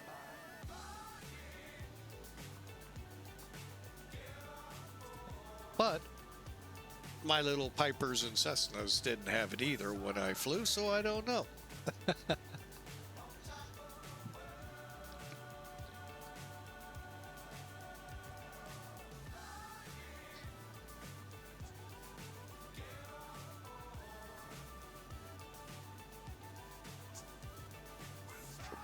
By the way, we're 4 hours away from Ramstein.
right, we're back with you, folks. We haven't left you, actually. Well, kind of, sort of. We did go for a walk. But anyway, we are back in the cockpit. However, we're not back online just yet. As I told you, for the next probably several weeks, don't be surprised if you see controller up for the North Atlantic tracks, Shannon and Gander. Hey, we're getting close to cross the pond, and they're getting up to snuff with all their fun stuff. All their little fun toys they play with. So don't be surprised, and that's kind of why I decided to just go ahead, stay offline, because I really haven't decided if I'm going to do the trip. It's a Saturday, and I try to make that a family day, and I just don't know how things will be by then, so we'll see. It's how I always have for now. And plus, when I make plans, something always comes up to mess with it. But I hope you all do. April 26th, mark it if you're up to crossing the pond. They're going from eastern side of the world to the western side of the world. Of course, that's how you look at it. But anyway, they're going westbound across the Atlantic, meaning they're coming to the Western Hemisphere. Our hemisphere, those of us that live in the North American territories or South American territories, they're coming that way. So I think right now they may have just closed or about to close pilot destination ideas. And then from that, they'll make it all up. But they are putting the word out for controllers. So that's why I say, don't be surprised if you try this once or twice. There's controllers. And that's good for you, because you can get into that rhythm of what you need to know. All right. So, but anyway, we are on our way to Ramstein. Departed, about 2.5, 3 hours or so ago. Actually, yeah, about 3 hours ago. And departed JFK. And we're making our way across the pond. We should be into European airspace probably in about 2.5 hours or so. And we'll have to switch, get our fuel tank set up here shortly. So there you have it, a quick recap. And hope you all love it. You're with Flying with Mike here. I've been a long-time flight simmer since about 1999-ish. Starting with Flight Sim 2000, working my way into Flight Sim FSX. Come the year 2020, the infamous COVID year, my computer got COVID. No, it decided to have issues where it wouldn't start because there was no memory. And the videos that I was seeing of that new sim that Microsoft touted were horrible. So, on behest of Hawker 125, switched over to X-Plane, not going back. Really great flight dynamics. I mean, the flying characteristics here are more realistic than I've ever seen in Microsoft. Now their ATC is better than I've ever seen in any simulator. And we're waiting to see what XP12.1.4 is going to bring to us. It looks fabulous. Simply marvelous. So stay tuned. But that's my story in about 2 hours, 55 minutes. And I'm sticking to it. So, all right. So now we're flying under TWA call sign 121. Why? Usually these charter flights still fly under their home airline. Back in the days when I worked at the airport right up the street from me, when the military charters came through, it could be Delta, United, U.S. Airways before they gobbled up American, but they'll be under a reach mission call sign. However, to ATC, they would be whatever they normally call themselves, Cactus, US Air. I can't remember when the buyout of America West of US Air happened.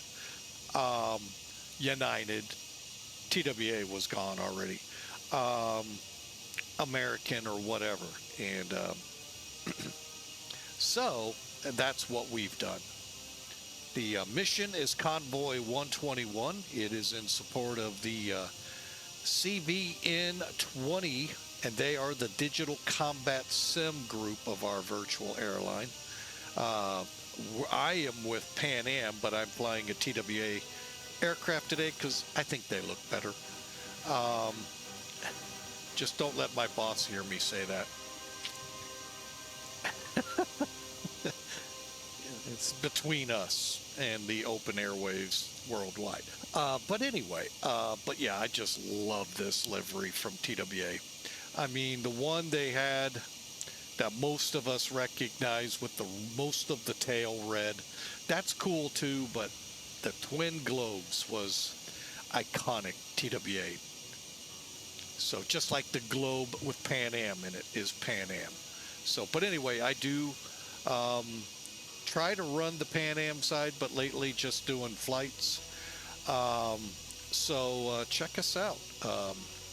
Pan Am Virtual, love to have you aboard. We're kind of new, kind of not, and we've reorganized, so to speak, under a new web system, the VATSIM system. Some of you may fly under it with like American or Piedmont, Spirit, the newly announced FedEx from them, which I'll stick to the FedEx I fly for. And same system, same Pegasus ACAR system, just really, to me, it seems simple. I've been told there are parts of it that are a little complicated, but for the pilot, this piece of cake. So enjoy. Matter of fact, I think it's a piece of chocolate cake, come to think of it. No. Anyway, so I hope you enjoy the ride over. We're going into Ramstein, like I said, in support of a exercise kicking off over there, and we will get our continuation orders after a little crew rest there in Germany. So enjoy. We're looking at about 3.5 hours or so to Ramstein, so enjoy the music and the ride.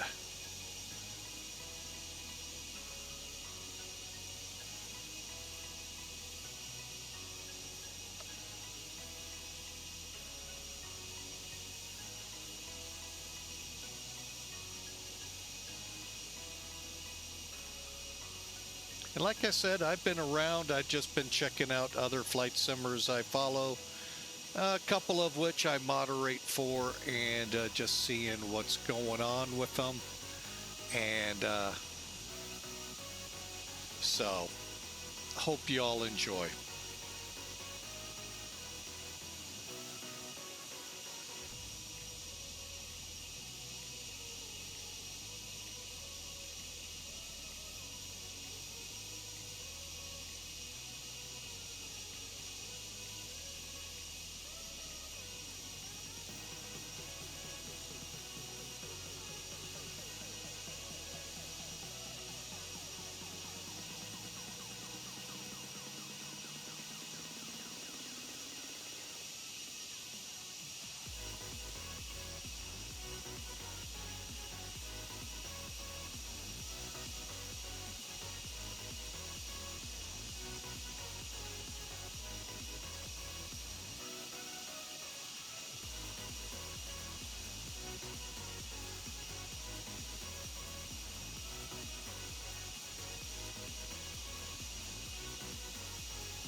All right, folks. Remember I told you we've got to keep our fuel in check here?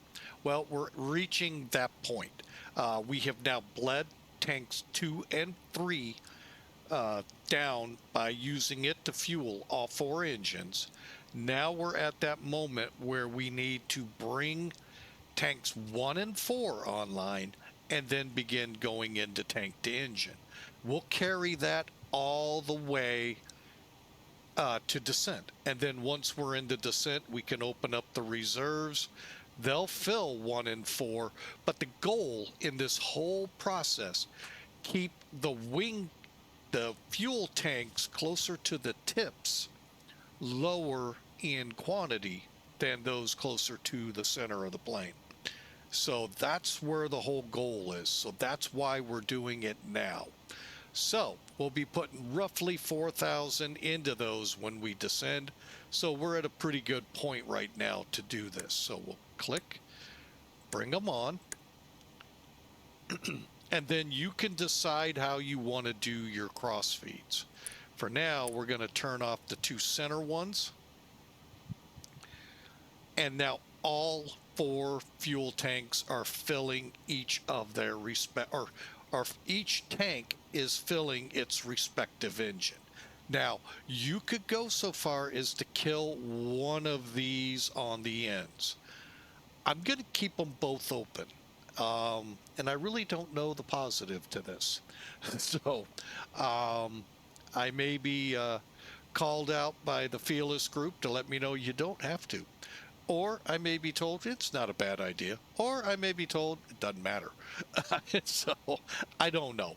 But to me, I like to keep that pipe charged, if you will, with fuel so that if we do have a problem, we don't have any potential air pockets, if that's even a thing.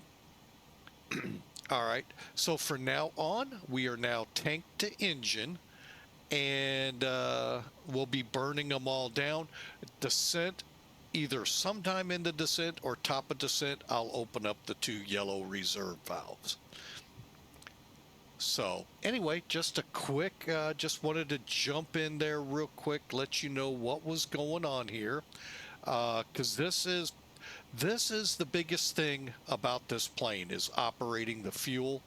The step climbs and all, that's kind of pretty easy, but actually I do need to do one thing, put us into cruise, and that just helps to limit things. And I'm going to go ahead, lower the radome a little bit, and there we go.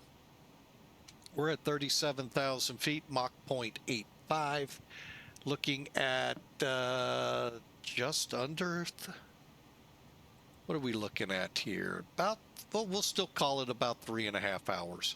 So, and ATC is alive as expected over the North Atlantic, and they too are getting ready, along with each of the pilots, understanding, learning what they need to do for the position reports. Now, if you're in the TOLUS aircraft, that's pretty much handled for you. If you're, you know, a lot of the aircraft out there, it's handled for you. You just have to know what to do to enable it. If you're using the Hoppy systems, again, you just need to know how to use it. I think VATSIM UK has a piece of software they're going to use, so you may want to download it, utilize it, get used to it. And if you're in a plane like this that had no thing as an ACAR system, you got to voice it. And basically, I'll give you a quick rundown how it is. Aircraft type, current position last crossed at whatever Zulu it was, time-wise. Next fix. With your altitude, you got to give fuel. Next fix, whatever that is. Like, for instance, let's take a look here where I am. Hang on. Click. Okay, so how my position report will go. Let me see how this shows it. It doesn't. Okay. It would be crossed 50 north or 50 north, 50 west at such and such Zulu, flight level 1370, Mach 0.85 fuel, whatever I'm showing back there. Next fix 52 north or 52 west, 40 north at whatever time. In this case, 4 minutes from now. Next 50, are we 50, 30? What are we? I forgot. Hang on. And that, by the way, is not a good answer. What's next? 54 west, 30 north, approximate ETA, ... They'll read it back.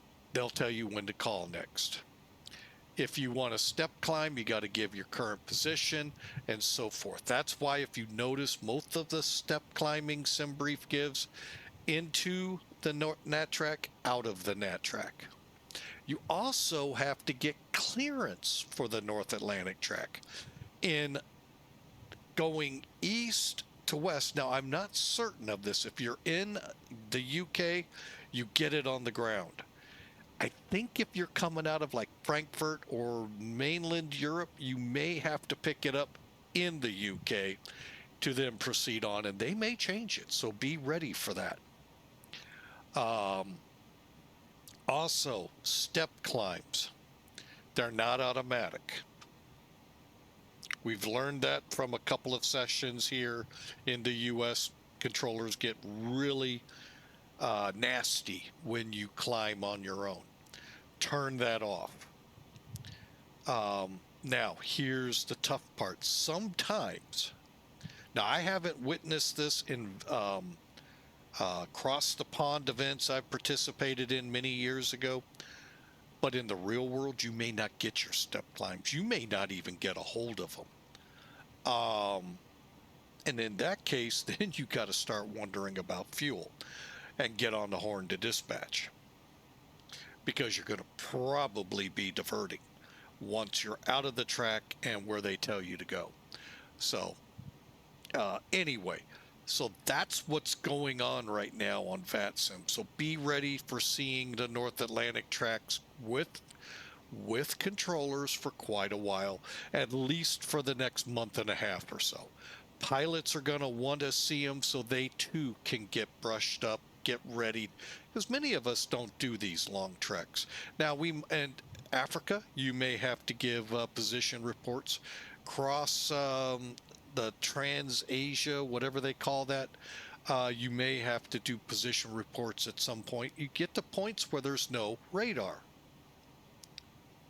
The North Atlantic actually has no radar coverage.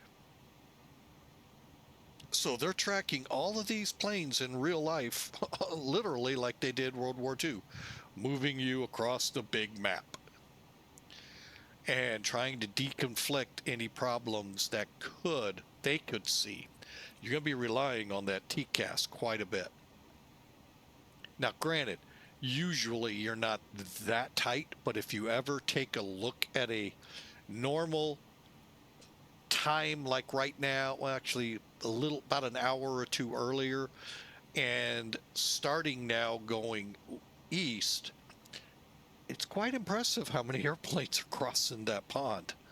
Same with going to the Far East. So anyway, that's why we're going to just stay offline, because I don't want to get in and they tell me I have to have this, that, and I'm not ready for it yet. So I'm being respectful and staying offline.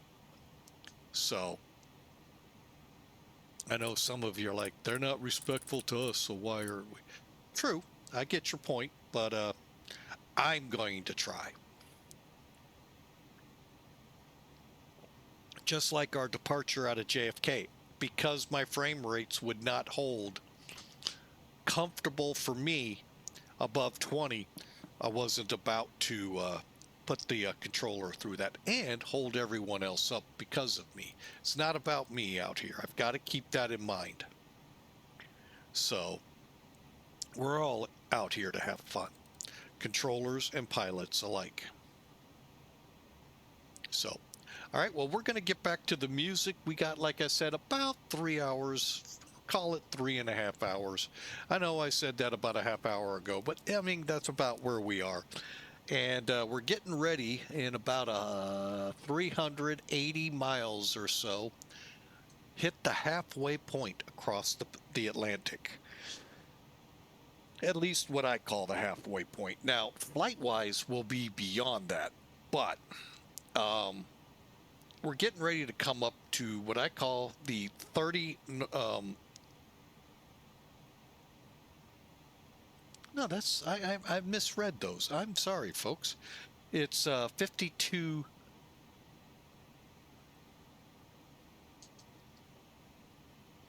Hang on.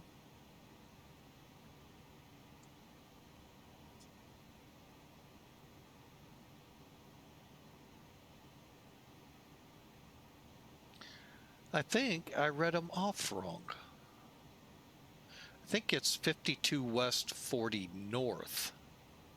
It can't be, though. It's got to be.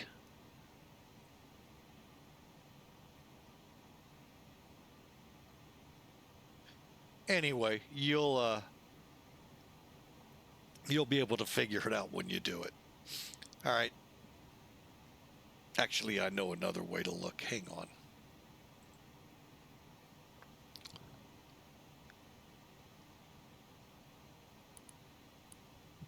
All right, so currently we are 52 degrees north, 32 west.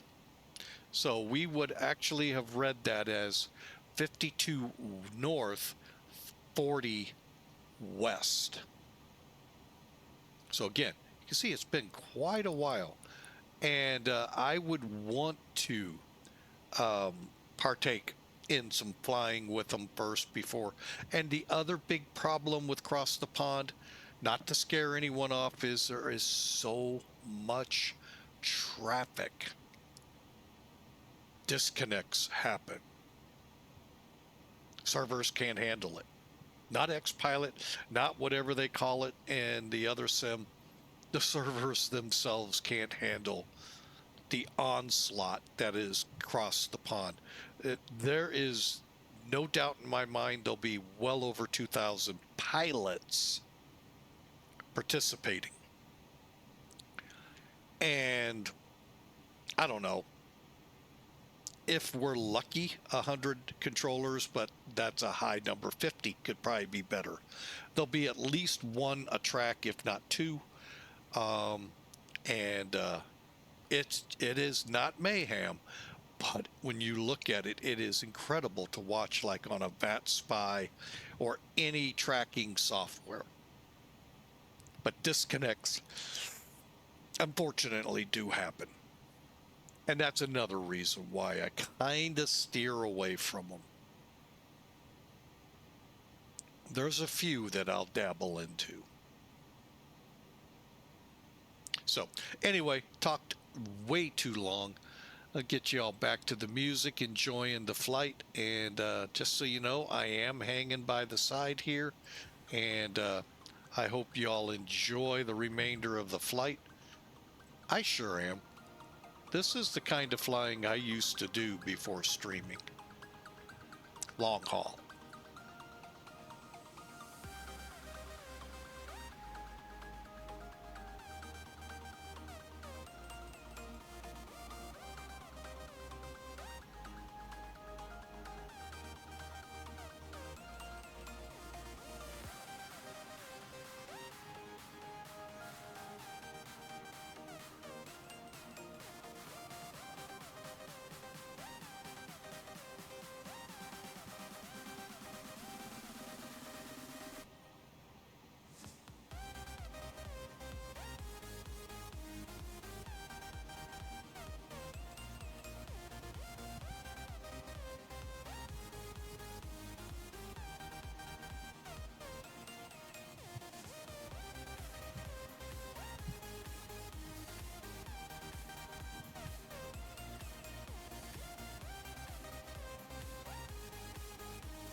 And just to let you know, Europe is beginning to come alive. It is after 7:30 over there. Actually, oh, I hate the time change because it really messes with my mind. It's so easy in the winter to do conversions. We're now 5 hours. So it's 6:30-ish or later in Europe. So they are getting into prime time flying over here. I know a couple groups getting ready to go. I forgot where one of them was going. I kind of follow him every so often, mainly to get ideas for airports to fly into.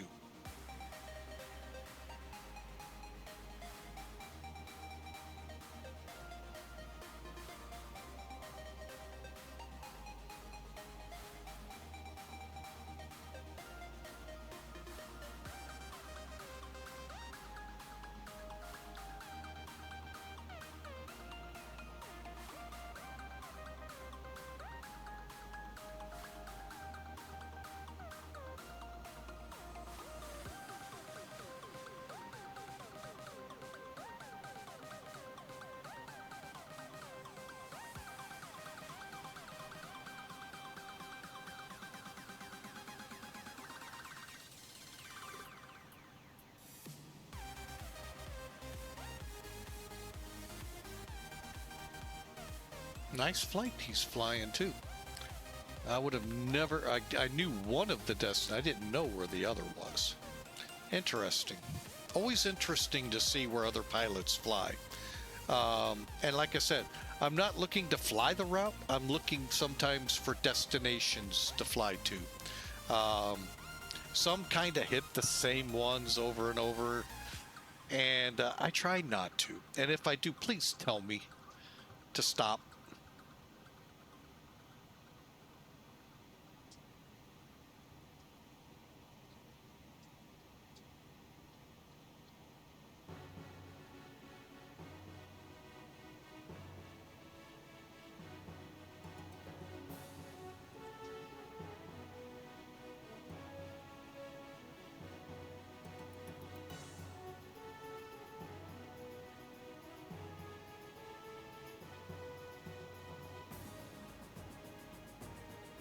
All right, well, I am going to get back on the side, let you all enjoy, and kick back, relax as we head to Ramstein, Germany. Echo Tango Alpha Romeo.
chasing stars and holding you.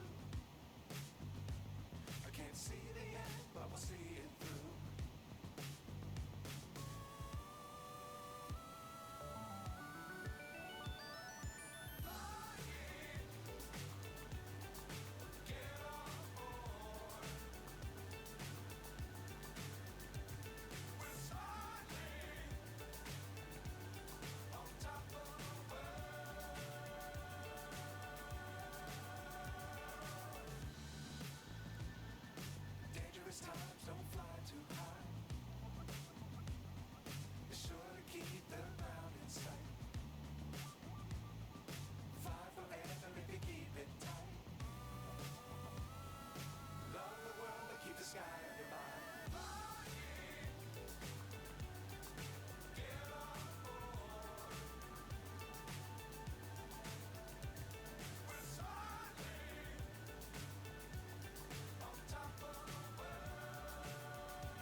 All right, folks, we're chasing the moon.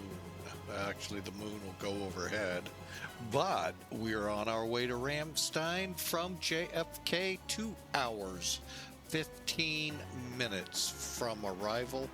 We're about an hour, I think. Double checking here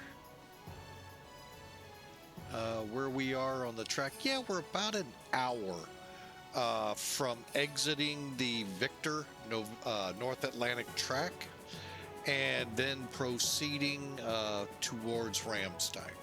So I hope you've enjoyed. I know I've kind of run on its own, but they're not easy, these long haul streams. So enjoy the music, enjoy the sounds, and we'll be getting back with you as we get closer to descent. Enjoy.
All right, one thing I've been kind of looking over, we may actually have to kick on wing and engine ice.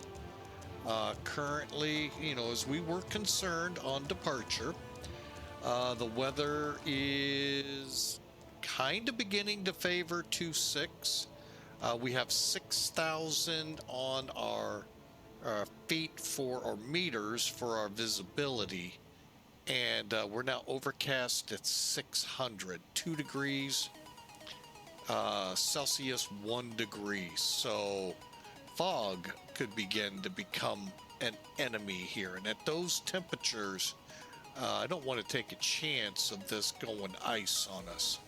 So we'll probably, as we come across the channel, get the wing and engine ice on and be able to descend into what we're headed into. So just kind of look ahead what we got coming up. In roughly 2 hours, we'll be making our run on Ramstein. Enjoy.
All right, looks like we're getting into barometric pressure spikes. I hate this.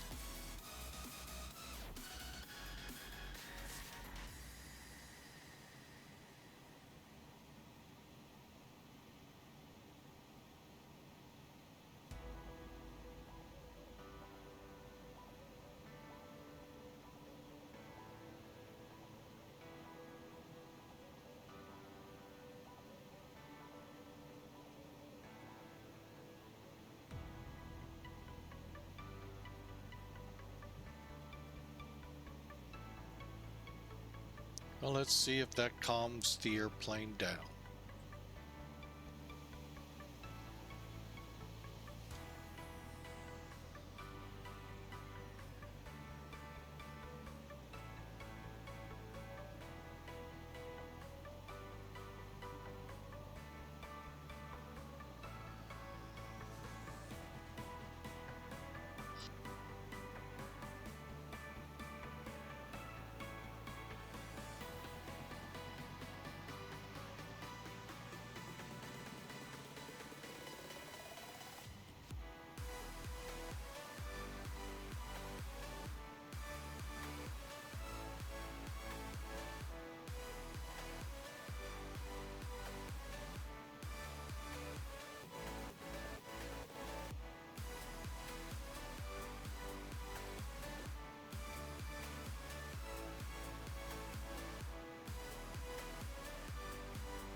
We're going to be exiting the North Atlantic track here in about 50 miles.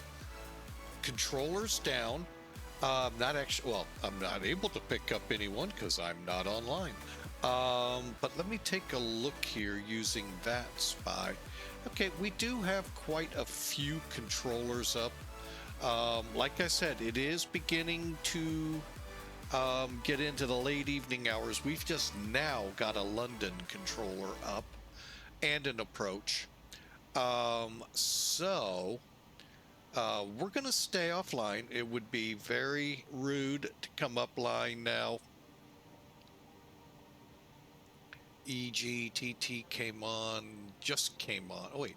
Yeah, that's EGTT. About a minute ago. So, all right. Now, there is some action down in, not Zurich, Geneva. A lot of aircraft headed south. And like I said, Europe is just coming alive at 3 o'clock Central U.S. time, somewhere after 9 or getting close to 9 something or later in parts of Europe. So things will start to calm down there as well.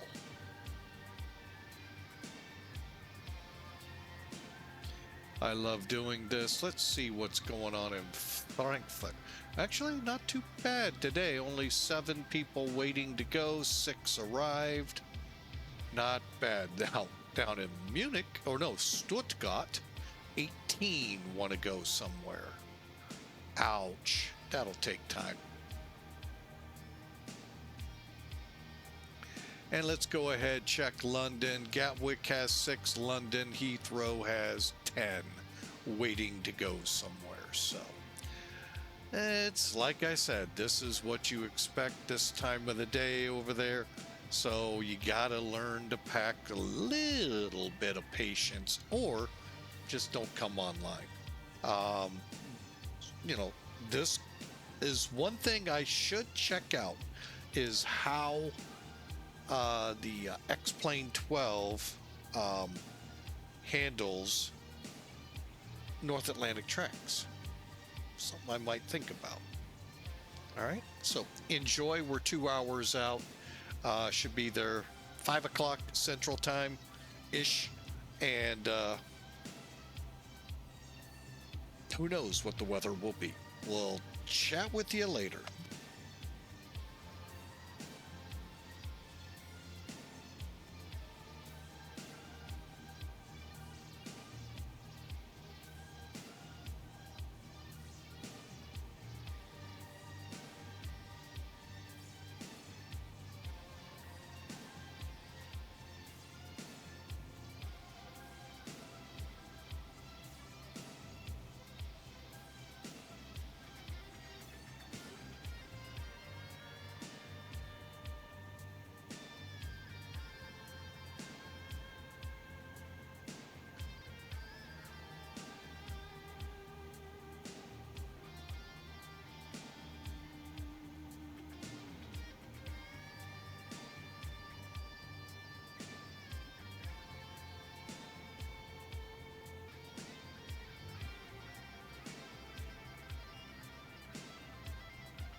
All right, we're back.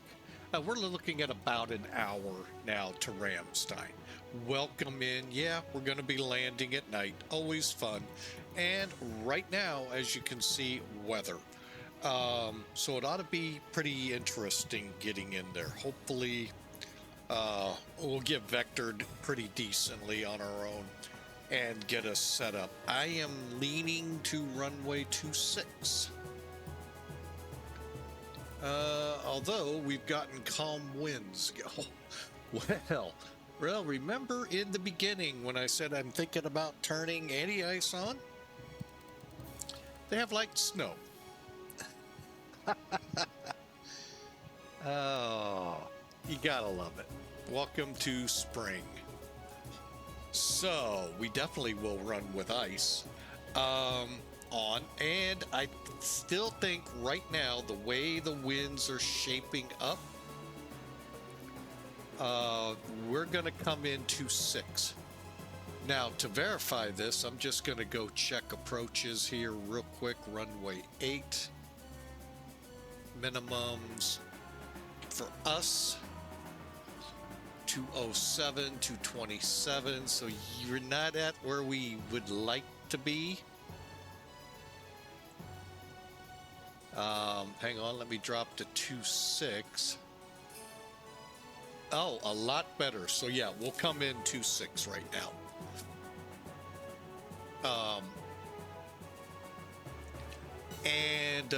Yeah, that'll work out great. We'll be on a 12-mile final and headed for the runway. Perfect. As of this moment, we're about to go ahead and plan this. So thought I'd bring you all in. And for the most part, let's just hang together here for the next hour or so as we get closer. Matt, welcome. Mr. Mike is alive and running.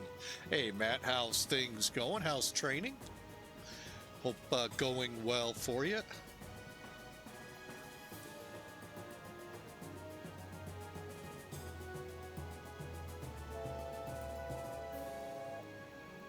All right, we are on altitude select. We're coming up on 39,000. This will be our last step.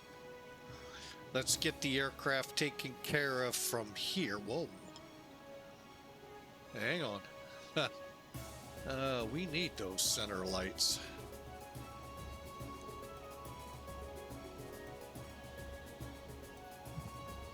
There we go. Got them too low.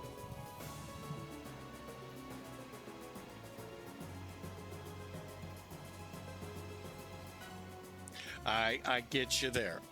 100% understand. But good. Glad to hear you're progressing along. And hopefully we'll get the good news of an instrument-rated pilot.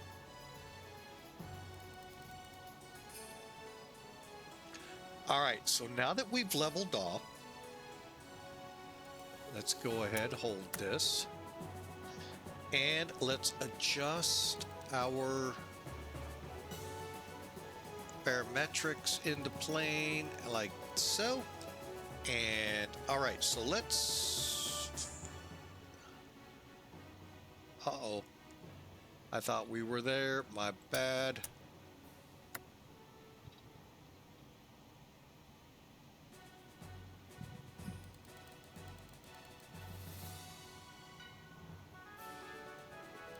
We were shy of it by 400 feet.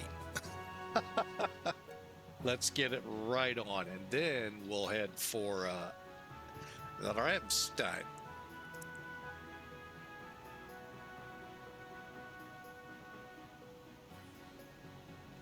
Did I ever have a tough time building tolerance to turbulence? Trying to think. It's so long ago since I actually flew.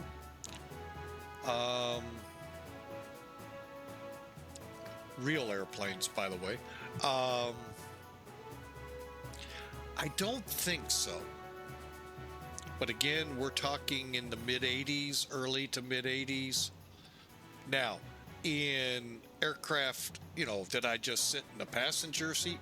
Now, I will say this, though. I do read, it just came to mind. I always had troubles in small aircraft, Cessna, Arrows, 172 type aircraft, if I wasn't in one of the pilot seats. There I had troubles where air sickness sometimes got me. Normally, because it was the air doesn't flow through the airplanes well. If you didn't know that about small airplanes, unless you have an air conditioner on them, it really doesn't flow hardly at all. So got to be careful with people that get motion sick easily. I have a daughter, and this guy, although a little bit now, it's not as bad, but back when I used to fly, if I sat in the back seat, I had a hard time. Turbulence, that may have been part of the problem too, turbulence. You know, that could have been. But today, if I just go on an airliner, sit down in it, I've really not had stormy flights in all of the commercial. And I don't do a lot of commercial flights. But yeah, I don't think I really have a true problem with turbulence. And I don't know if that's just a physiological thing or not. So, I don't know if I have an answer. I guess the bottom line is, I don't think I have an answer for you there, Matt. Other than I don't think I had a trouble with it.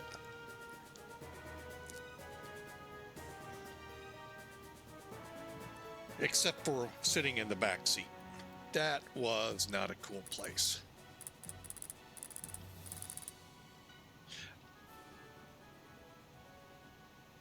All right, so let's get into this because we're going to have to set the FMC up. So let's get into this portion of the flight. Okay, as you can see, we are 400 miles from top of descent. You're not a backseat. Well, unfortunately, for me with my ex-wife, my dad took her up and let me fly in the back, or backseat fly. Oh, that was not good. He did a touch and go, and that just about sent me over. Great landing, don't get me wrong. That wasn't it. It was just the lack of airflow in that plane, or the lack of not doing anything was really getting to me.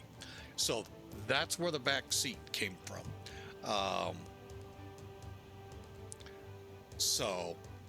But you put me up in the front seat, I don't think there's anything that I could fly through that'll give me troubles. The back seat's where I would in a small airplane. Okay, so we're 400 miles out. Let's go to F plan. Actually, let's go to departure arrival. We'll hold on the arrival for the airport. Here come charts. All right. So here's, okay, we worked out of JFK, headed to Ramstein.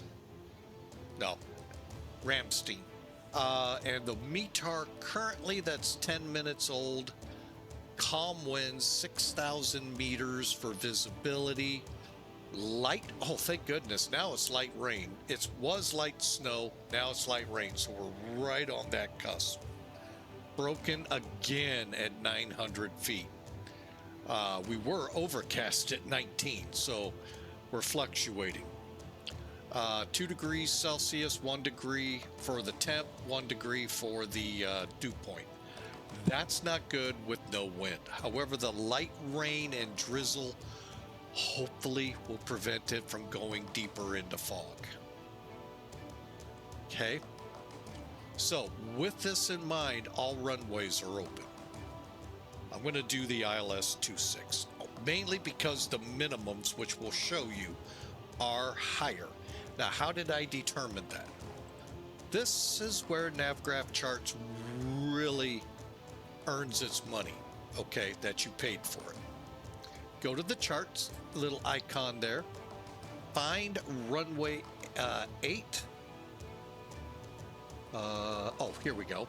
And click on ILS runway 8. Okay, you got the information. Everything looks good. Go to MapPig, come in. That's not what we're worried about right now. What we're worried about is down here in the minimum section. Class E aircraft, we might be able to say D, might. I'll go with E.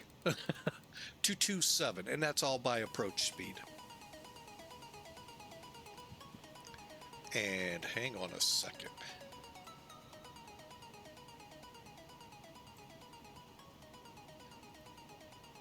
I'm just going to go ahead, pause that for the second, and make it a little easier on me, which if it's easier on me, it's easier on you to hear. So we're looking here. So we can come down to 227 feet above the ground. And we're going to need at least 550 meters, 800 meters visually. So we're doing good on the right now on the visibility and on the cloud heights. Remember, cloud heights are AGL, above ground level. So go with these numbers, 227, and so forth. So that's runway 8. So we're going to check runway 26 now. Same thing. We can look at the rest here. The visibility requirements are just like the other. However, we're allowed to come down to 207. I like being able to come lower to be able to see the runway. Now, remember, you have to see runway environment before 207 feet. After that, you proceed in. Then you've got to see a set number of runway lights, and I believe 2 on each side. Once you have that, you're cleared to land Cat 1. Cat 2, Cat 3 become auto lands. Whole different set of regulations on it, and this airport does not appear to support it. So let me make sure. Oh yes, it does. Strike that, reverse that. Yes, they have Cat 2, Cat 3 capability. We can take it down to the deck. 26 is our option. All right, so with all of that said,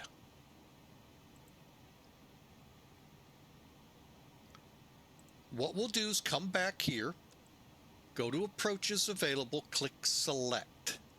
We're going for the ILS 26 XOID.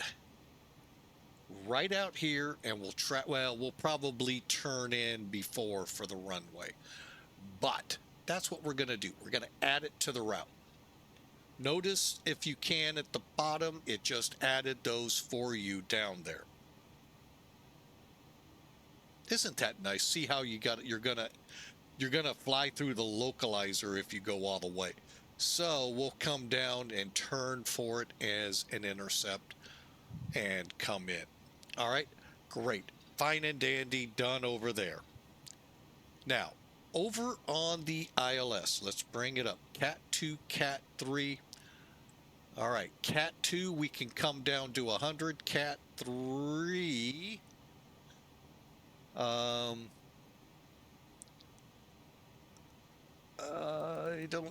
we saying 200 meters? I think so. So we have to have at least 200 meters. All right, so we can auto land if needed. So if we drop below 700, I'll probably put this thing in auto land. All right, ILS 26 vectors. We'll put Xoid in. Execute. Legs. Everything should. I'm just making sure I don't see any turns happening here real quick. Watching all my stuff looks good. And we're going to come down. Xoid. Now, here's where will depart between bulky and XDOD. That way we can hit the intercept and be at or above 4,000 and come in on, actually we'll probably be at 4,000, come in on the ILS. Potentially Cat 3. Cat 2 probably, maybe Cat 3, but it's, hang on, let me see something. Yeah, we'll have to click off the switch here. All right, so that's our game plan for the arrival. I hope y'all are ready for it. I'm not, but hey, you know, that's part of flying. I'm going to go back, get a passenger up here to do this. Matt, you up to flying?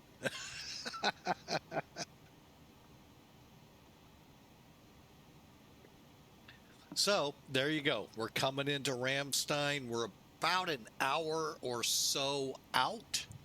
And we're from top of descent,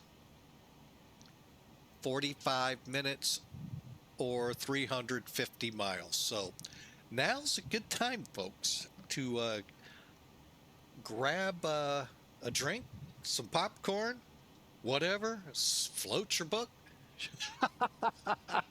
You're in seat 20B.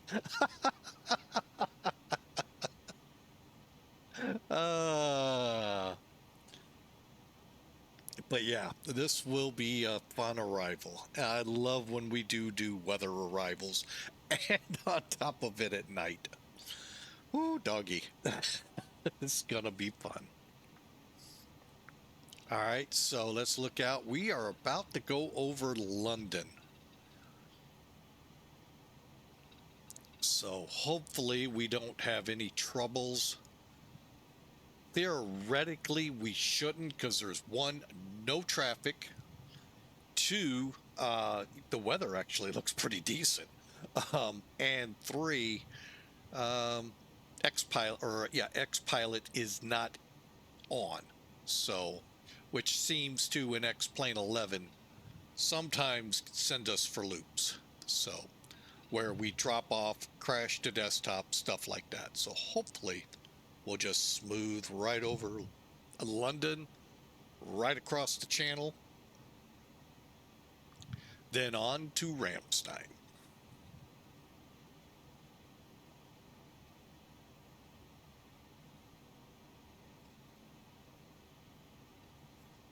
And for those that like to see the bird, here she is. And now you, whoa, hang on, something doesn't look right.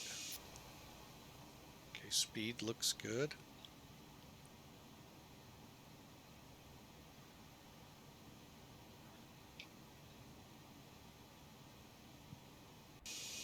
Okay, I guess that's just the way it looked. I just see a higher than normal angle of attack, and I'm like, what the heck is going on?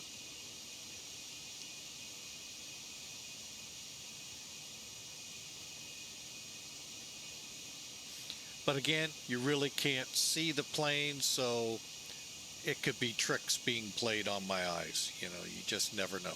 This is part of the reason I really don't like night flying. You can't see the aircraft that much.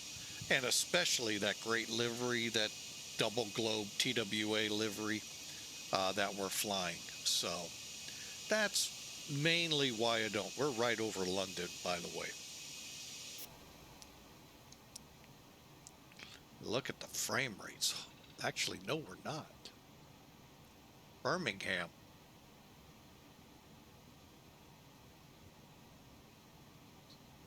All right, so like I said, we got just a little under an hour to Ramstein, and again, we're going to plan runway 26.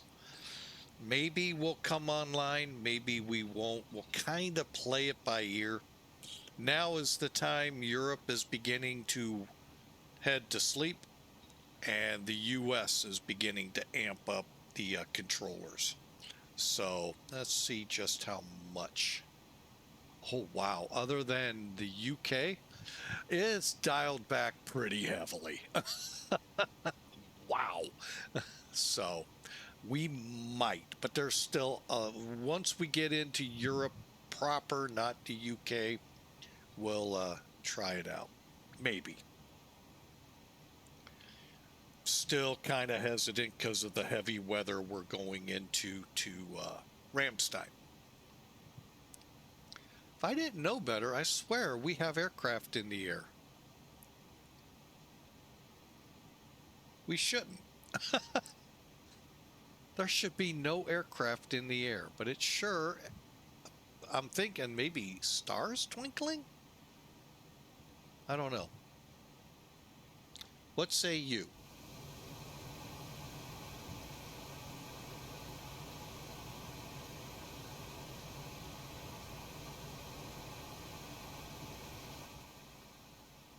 All right, we're going to get back to the music for a little bit longer. And just making sure I didn't accidentally deploy the landing gear. The flaps are still 0-0. Just looked weird out there.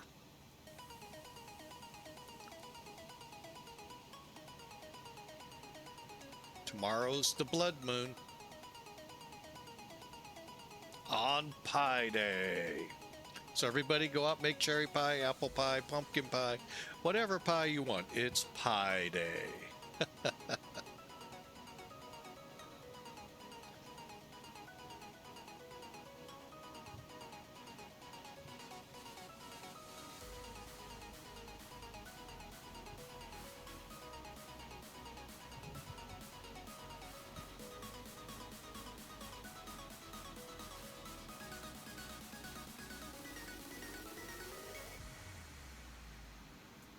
And by the way, we will explain how you get this plane and most planes into Category 2-3 abilities to land.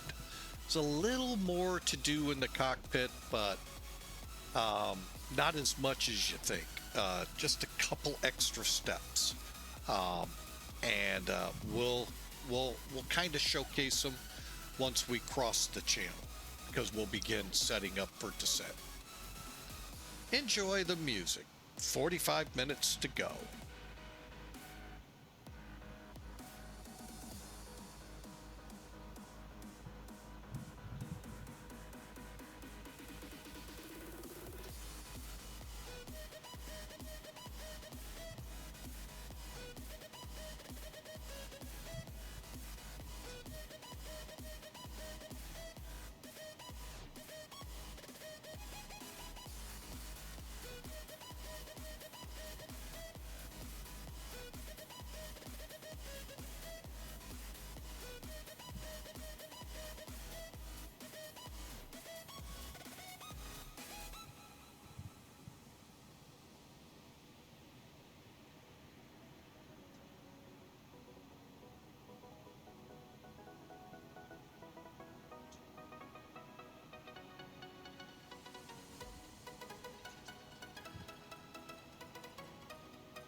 right, folks, you may hear a hum in the background. We're trying to cool off the office here. Getting a little toasty in here. It's summertime again, and see how that works.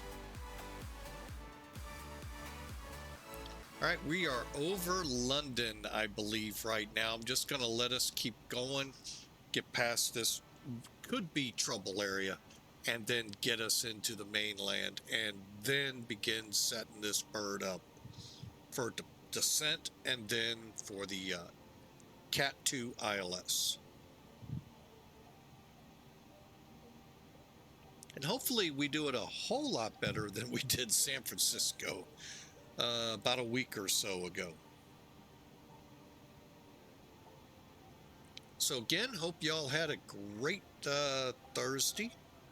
Are we on Thursday already, or is... We certainly are. So I hope your Friday Eve is going well. You're getting repped and ready to enjoy another weekend. Pi Day tomorrow. So, and the blood moon, either tonight or tomorrow. So enjoy that. And us out in the Midwest, get ready to enjoy a broken line of severe thunderstorms. I love the word broken because that means that broken piece will probably be over our place. Weathermen. Weather people. Let's do it that way.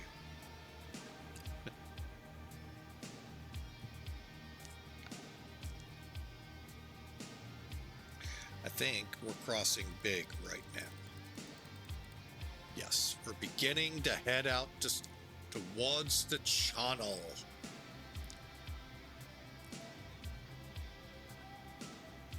And just in case those not paying attention, we've been since brake release on the runway at JFK 4 left. We released brakes 6 hours ago. And we're getting very close to our arrival at Ramstein.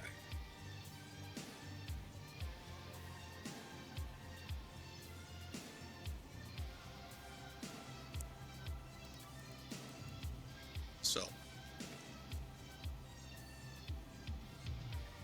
hope you all enjoy. Beautiful weather right now. Oh, it's going to turn ugly as we get closer to Ramstein.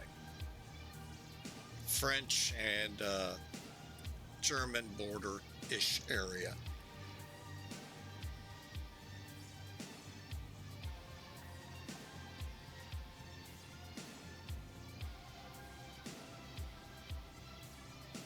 And I hope throughout the flight you learned a few things. You got the flavor if you're into it and want to try to cross it yourself, the pond. The Atlantic on the North Atlantic tracks. Don't forget April 26, I believe it is, crossing the pond westbound. What does that mean? We're coming from Eastern Hemisphere westward to the Western Hemisphere. Select airports in Europe, Middle East, maybe down into Africa, over to North America, South America, Central America, Caribbean. You'll be able to put bids in within a couple of, I think it's usually a week before. But there's a lot to know. And believe me, you'll have a lot of people to listen to catch what you need to do. So, and you've got plenty of time between now and then to try it out. So, don't forget, April 26th, we cross the pond westbound. Add to all of that learning, just remember, if you're one of those that came eastbound, you had great tailwinds. Now you get to head back into that tailwind, which will be a headwind. So your times you think you'll do it in will be increased to as much as an hour. So it is a little more daunting going west because it takes longer. So, but then, as we all say, those of us that love this kind of flying, hey, that's just more flying we get to do. Well, Otto gets to do. But it's just more fun for us. So, all right. So I hope y'all give it a try. April 26th, westbound, crossing the pond. So places like Frankfurt, probably.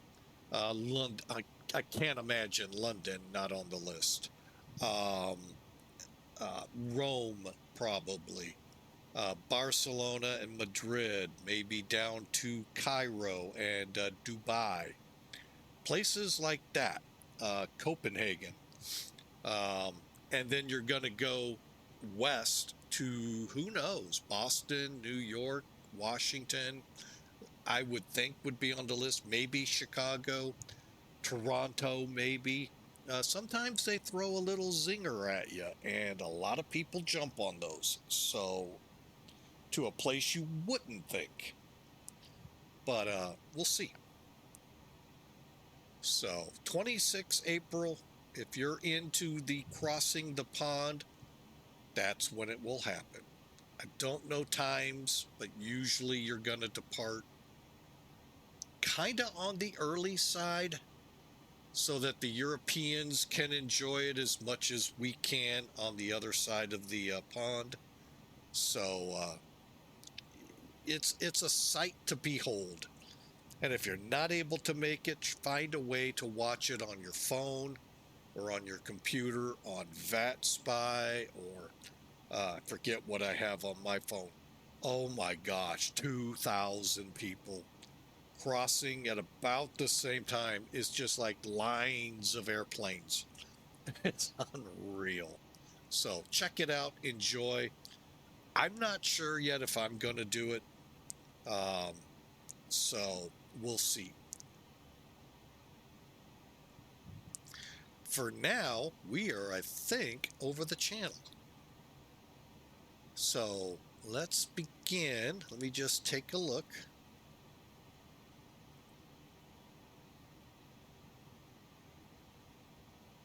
Where am I? Oh, nope, we're still over the UK.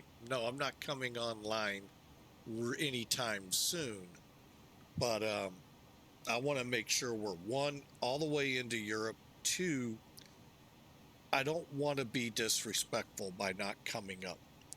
So, and being online. Terrifies me right now when your frame rates, well, actually now they're doing pretty good. So, and that's how it was when we took off. We were getting 20s, teens, and anywhere from, say, 15 up to 24. And I said, I just can't go online out of JFK like that. Most likely dropping several times. And then by the time we got to the end of the runway, we're in the 30s. Just like here, crossing London, hovering right in the 20s, and then get on this side, poof, poof, we have frame rates again. So,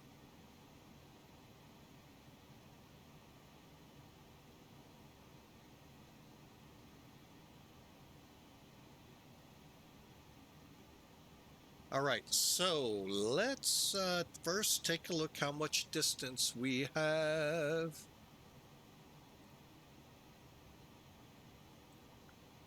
$175 miles, so it is time to really get into planning. All right, ILS for this runway. Let's bring charts in again and get deep into the weeds with it. Okay. Across the top are the frequencies. If we go online, we could CATC. The next line is what we want to refer to. By the way, this is the Cat 2, Cat 3 arrival. We'll get to minimums in a minute. Okay, 110.5. Okay, that's our localizer. We'll tune it in both sides. 259, both sides. Planning, SUDUB, 1,924 feet above the ground, 2,700 feet on the altimeters. Airport is 781 feet above the ground. 776 feet above the ground is the threshold touchdown zone for 26. Okay. Below it's your missed approach information and other information. 5,000 is when we will set our altimeter. We'll probably do it a little early unless we have ATC and he gets upset at us. Okay, so we're going to be coming down towards XIDOD. Okay. We will turn to intercept this localizer B4. And then be at TIBTO, I think it says above 4,000. We'll be at 4,000. And we'll be descending to 2,700 by SUDUB. And then we'll track in. We'll get our numbers here in a minute. Currently, I am going to say 743 feet a minute will be a 3-degree drop on our ILS. Full ALSIF 2 arrival for approach lights. Reels, PAPIs on the left side of the runway. That's what this says right here. Missed approach one more time. All right, here's our minimums, 200 meters. If we stick with Cat 2, 350 meters and 100 feet above the ground. So if the clouds drop below 100, we are Cat 3 all the way. We've only done that a couple times in this plane. Okay. So that's our arrival. There is no standard terminal arrival procedures, no stars, strictly. I did bring this in for you. Good. I had this sinking feeling like at JFK I'd forgotten. So that's our minimums. Now, currently, let's see what Ramstein's reporting 11 minutes ago. Thank goodness, overcast, 1,000, 8,000 meters for the visibility. That's actually Cat 1, and let's just look at the Cat 1 requirement. 207 feet above the ground, and we need 550 meters visual, 800 meters. That's what we need. Everything else is the same, other than we can drop down lower. Okay, so we'll play it out by ear as to what we'll do. Right now, our job is get this airplane begun setup. 110.5.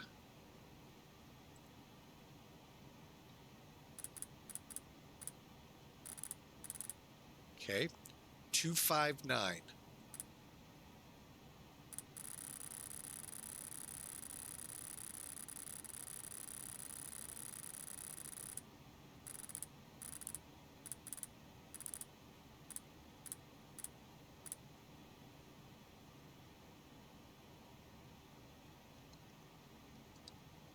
Perfect.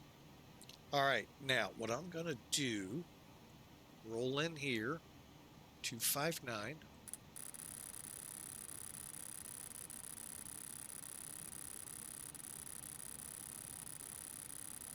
Probably went the long way home.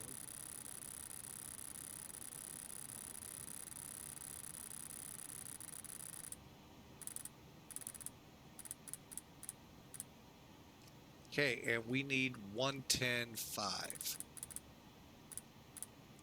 All right, before we go any further, 110.5, 259. 110.5, 259, 110.5, 259. Very important we do that check.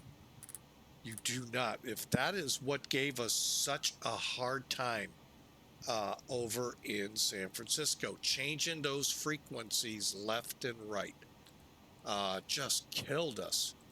And it then put me to where I wasn't paying attention to altitude select We got down to 1,900 feet, quite a ways out.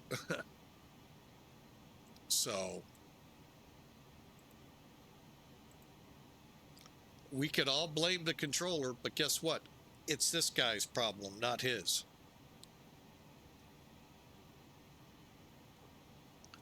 All right, so we're set up for the arrival. Lighting looks good in the cockpit. You can see we're on the mainland now, getting about, let's see, we're still kind of low on frame rates. So I'm going to just stay offline. It's probably the safest bet to keep us going. Even though I'm pretty sure, yeah, just about everybody is closed. Actually, London has expanded. Wow. But then again, it's a little later for them. So it's probably closer to 10:30-ish out there in London. Everywhere else well into midnight or later. But we're not with the weather expected, all of that. We're just gonna keep going. All right, top of descent. Now, 115 miles out. We are 240 miles from Ramstein. So I hope all of that made sense. And if Matt's still around, I hope don't ever hesitate to call me out if I say something, get it wrong. I'm not like, I was a private pilot. I was in training through my first, what do you want to call it, in-course check ride. And that's where I ended. So, and I had quite a bit of solo time. I just thoroughly blew it. So,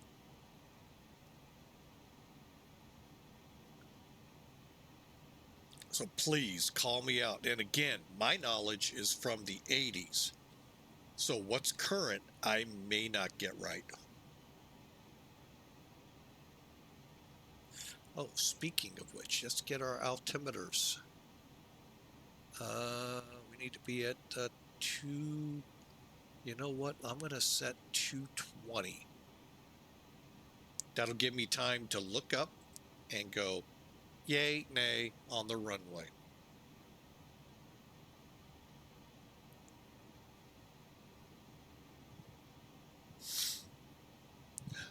All right. By the way, since I didn't mention it, 26, by the way, is a 10,000, almost 500 foot runway with overruns, 650 feet both ends. Now, the overruns at military bases, especially like Ramstein, most of them that I worked at when I was in the Air Force, those overruns are there two purposes. One, in case you overrun. Yeah, you're going to probably FOD the, you could FOD the engines or the tires. But the airplane's salvageable and usable. You have barriers. You want to try to touch down. You're not like a Navy jet, okay, in the Air Force. You're not like a Navy jet. You're going to touch down on the runway. And I have seen them touch in the overruns to get that arresting hook to quit bouncing on the concrete and grab the cable. So while they can still usually land on the aiming point, they usually choose to go back and then grab the cable and then the arresting gear. However, if they miss, they have the overrun to help stop them before bad things really happen. And they have a second cable at the other end. So,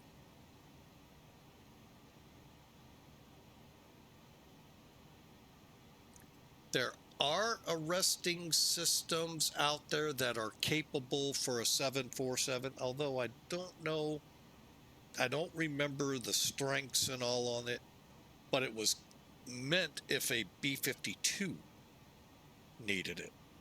It could throw it up and grab those, you know, 4 wheels right up front and act the same way. I don't think these are at Ramstein. I don't even know of any airports that actually, or bases that had those. I just know I trained on them back in the 80s on what they were and how they worked.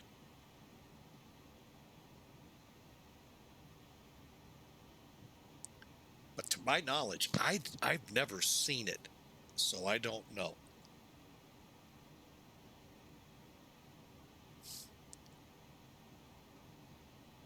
A lot of interesting things you get to play with when you come into military bases. All right, 80 miles, top of descent. On the clock, that's about 20-25 minutes out. And this charter flight, Convoy 121, will be on arrival to the Ramstein Air Base, not Air Force Base, Air Base, Germany.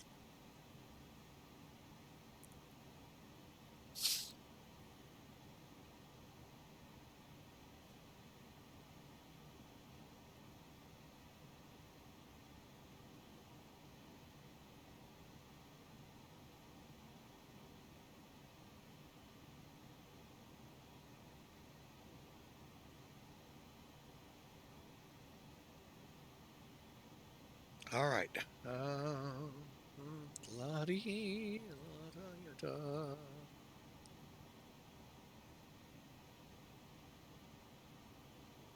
And welcome to everybody that's joining us here on Flying with Mike.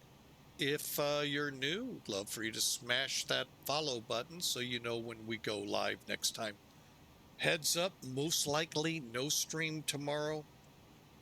Most likely, unless I get going super early, and I mean because I have appointments in the afternoon to tend to. Not like yesterday. These are not as important, but yeah, I got into a lot of trouble yesterday, so I'm being very careful about when appointments are. And then Saturday I have some other things going on. So, but if you follow when I do go live, you will get an email if you click notifications and let you know when I'm airborne. Those of you watching us on YouTube, you're watching basically a replay of today's stream on Twitch. And we are so thankful that you're watching us. Please hit that subscribe button. It's free and it lets you know when the next video is uploaded. So we'd really like it. And if you like it, hit us with a thumbs up. We love seeing those. We've been seeing a whole bunch lately and we love it. That tells me, okay, I need to change or what. And if you see something you don't know, hey, please let me know in the comments or on our Discord channel. I'd love to help you out as best I can. So got a lot of hours on VATSIM, a lot of hours crossing the Atlantic. If you have questions on that, I'm getting quite a few hours on this bird. I can help pretty well on this plane, although there was that problem this morning. Why it all disconnected, I have no idea. But let me know. And that's the same for you guys in Twitch. Let me know in the chat or on Discord. And I do read all of my questions. Twitch is a little harder, but I try. And YouTube, I read everything that comes in. So, and try to acknowledge as well. So, all right. So let's get this 747 on the ground. Let's see what it looks like right now.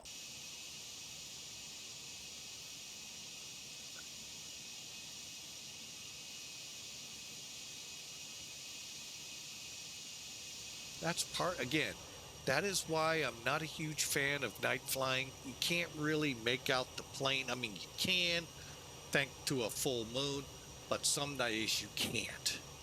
So that's why you'll see me a lot of times alter the time. All right, and we are about to head down. Radar altimeter set.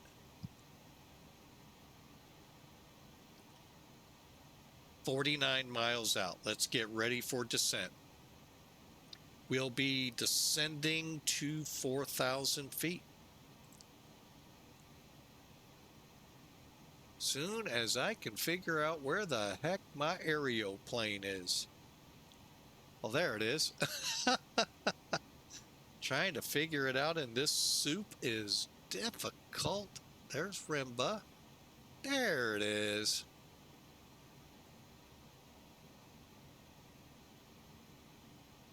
And it's going to get really tough when it gets to the big soup.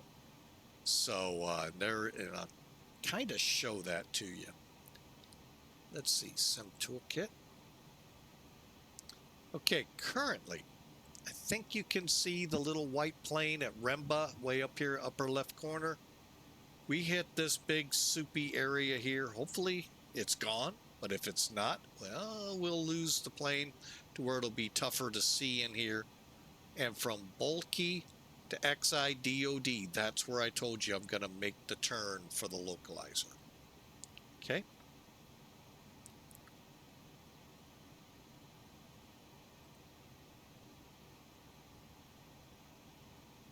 All right, let's get that set up. We're going to come down to, hang on, I'm going to get us going to, I think I'm going to go to,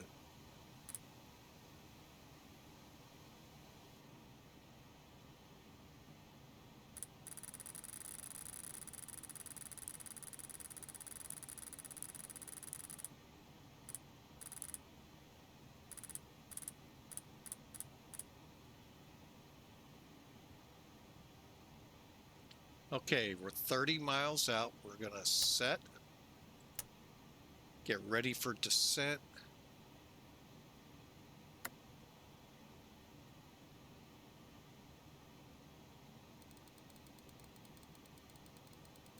We're going to come down at about, let's try about 1,800 feet a minute to start with.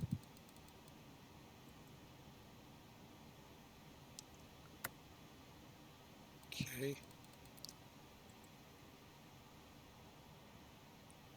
And let's see how that does.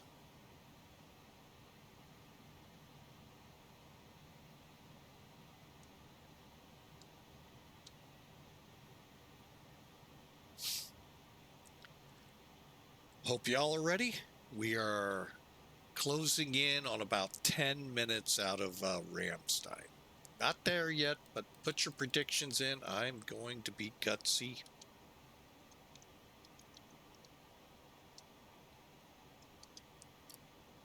Well, what the heck? Let's go for it. See how close I can get to it. Put yours in if you want. Exclamation mark the word predict, space, and a negative number. Glad to have you all here. Time to bring the Queen of the Skies into Ramstein.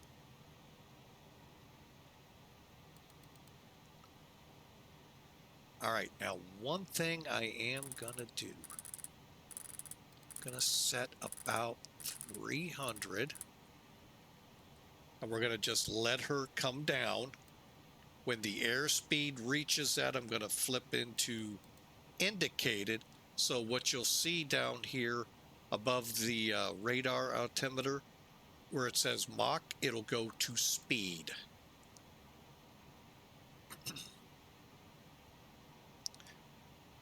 Original Godspeed, welcome in, sir. 280. Ooh, welcome aboard, sir. Haven't spoke to you in a while. Hope all is well with you. I hope this cold weather isn't getting to you too much.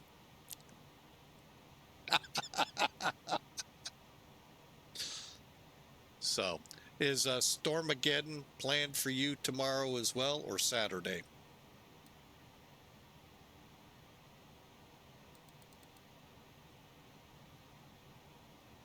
By Stormageddon, I mean this big, huge, severe weather outbreak. The weather people are trying to scare the crap out of us here in the Midwest over. The place in the world where I watched a video once and it pretty well sums it up. Now, granted, this was down in Florida, but it would apply just about anywhere in the Midwest. Nice community around a little, lake, pond, whatever you want to call it. There's a tornado, yeah, out there. And they're all out in there. And the guy comes out of this one house.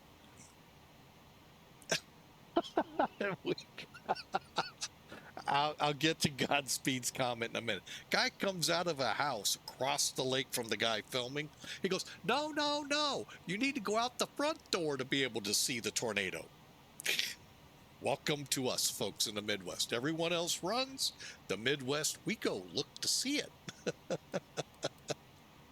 But Godspeed put in, I don't know, last time you said snow was coming your way, we got snow. So I don't know. I know tomorrow evening, I think when St. Louis is under the gun.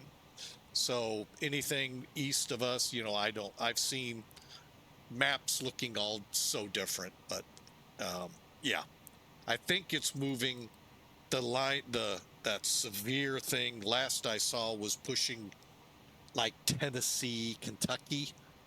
But I don't know. Sometimes I wish the weather people would just say, I don't know, and still get their $1 million.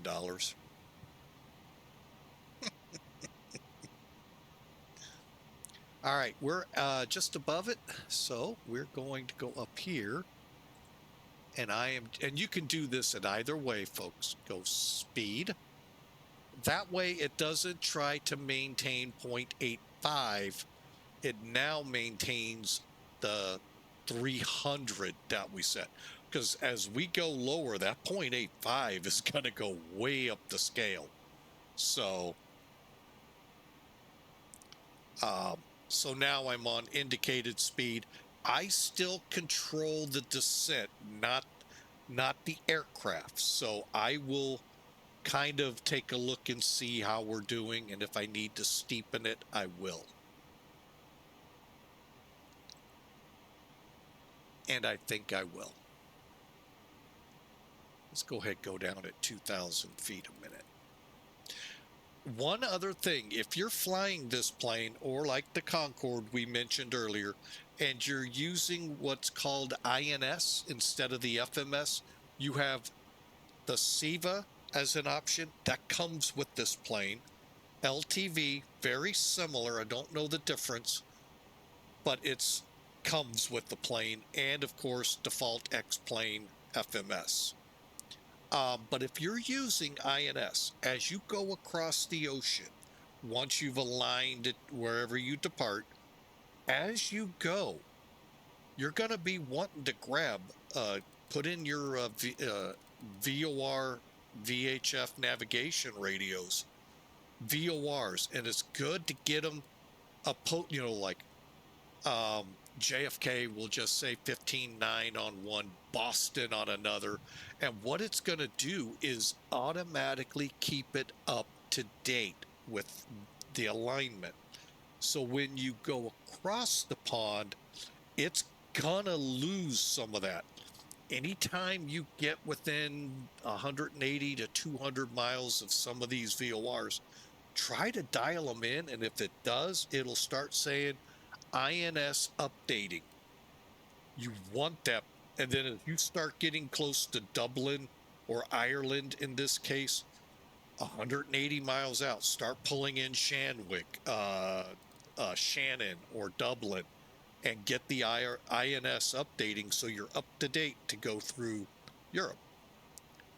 So it's a little tricks like that you gotta, kind of stay up on. All right, we said we need anti-ice on. Whoops, wrong way.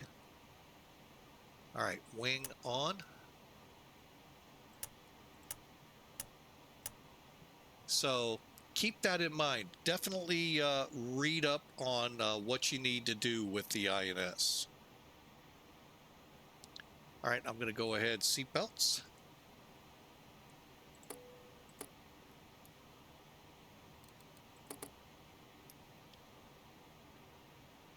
calling 10 minutes. So if you want to put predictions in, now's the time. Let's see who gets the closest. Oh, wrong words.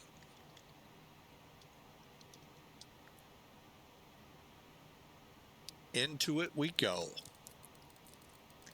All right, so we're holding 300, 2,000 feet a minute descent. I think we're doing okay. And we're going to be on at least probably a Cat 2.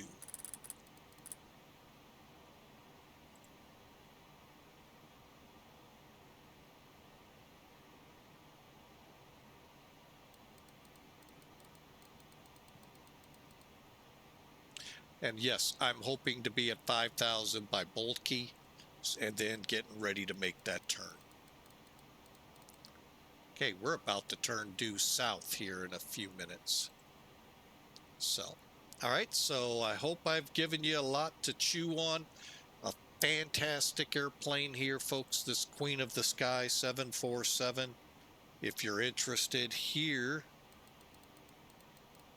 oh, there it goes. Here's a link to it at the store for X-Plane, and it is a phenomenal airplane. So I call it study level. You're going to be working, and speaking of working, I forgot about one thing.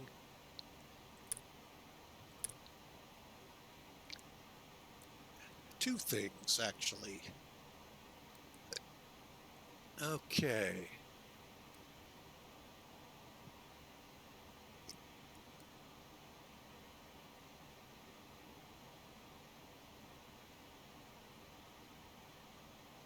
All right, we're getting the cabin pressure released. So as we go through, we'll hold at this pressure and make it easier on you by the time we get to the ground. Things you didn't know go on these planes. They do it automatically now, but there used to be that flight engineer doing all that work. All right, here's that turn to the south.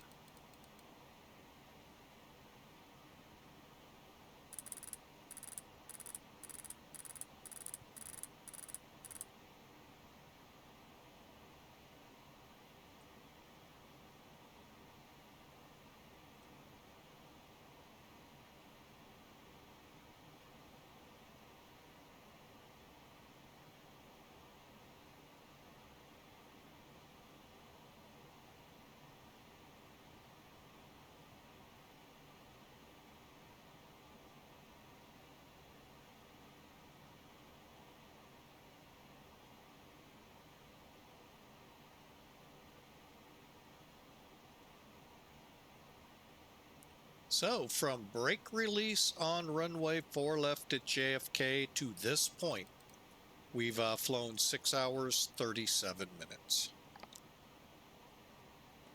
Yes, we remembered.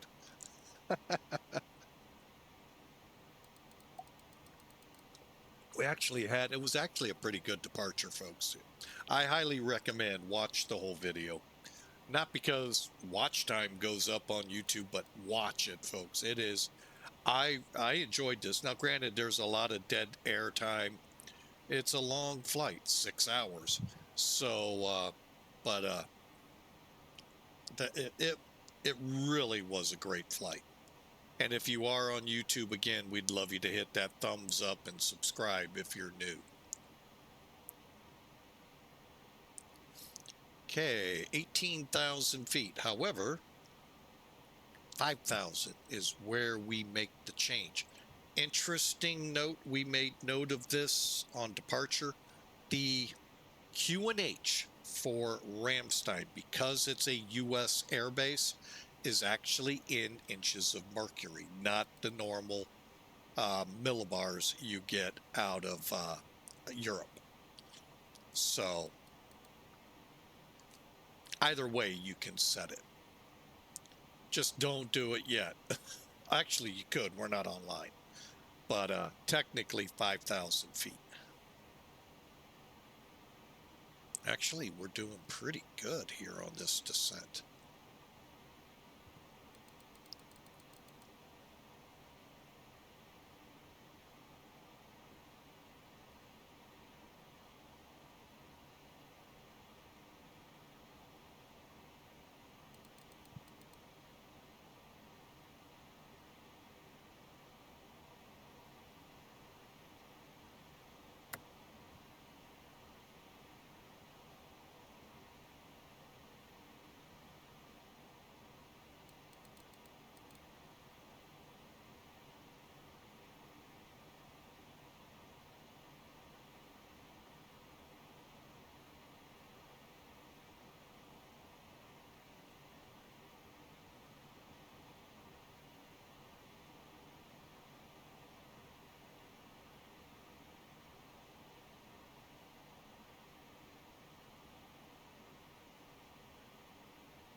Okay, our landing speed. Let's plan. Okay, I'm going to go ahead and set the brakes to medium. Landing speed 136. So we'll come down to about 146.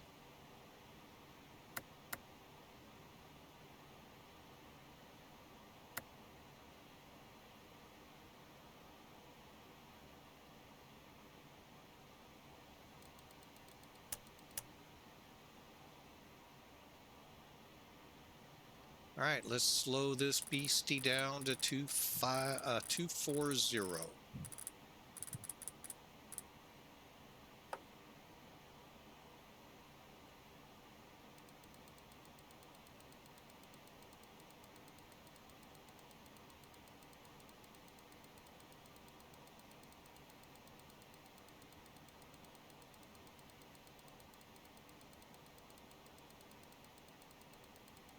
Okay, 6,000 feet. That looks good.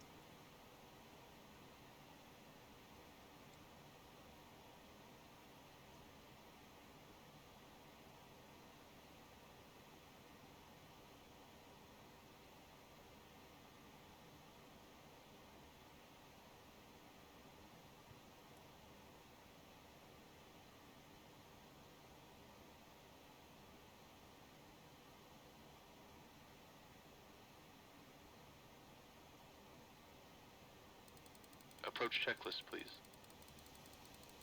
Seatbelts and shoulder harness. Check. Seatbelts and no smoking signs. On. Anti-ice. On. Exterior lights. Check. Outer brakes. Medium. 10,000. Radio INS switches. Radio. Flight director computer selectors. Check. Brake pressure.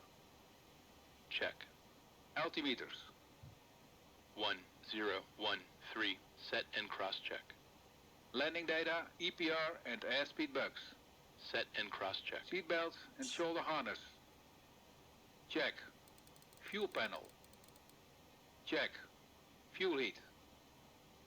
Off. EPR computer. Go around. Cabin altitude. Check. Circuit breakers. Check. Approach checklist completed.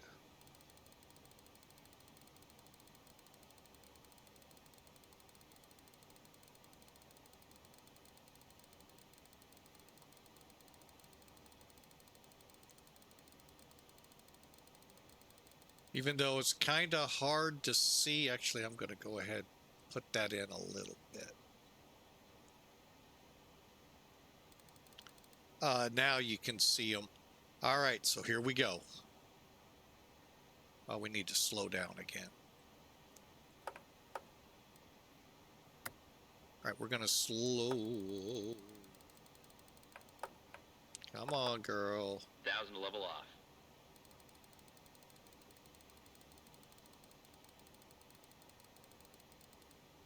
Set 220.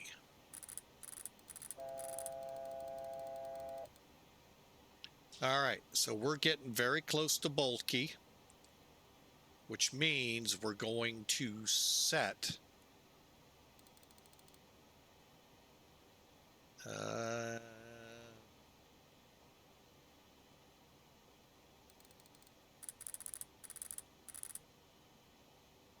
me see what we end up at.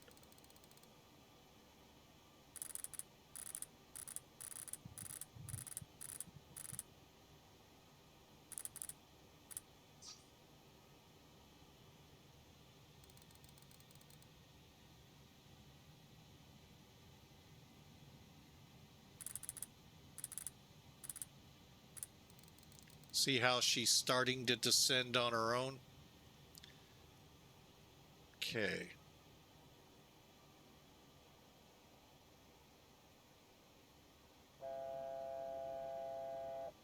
And bulky, I'm going to slow up to 210. Again, exclamation mark the word predict, space, and a negative number to get a prediction in.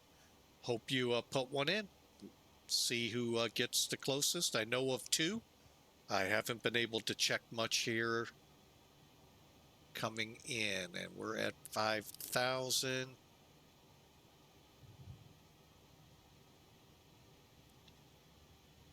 All right, here we go, folks. Let's get ready to rumble. The weather, 16 minutes old, 6,000 meters drizzle or mist, overcast 1,000, 2 degrees, and 2959. We are going, or 54. Now we set it.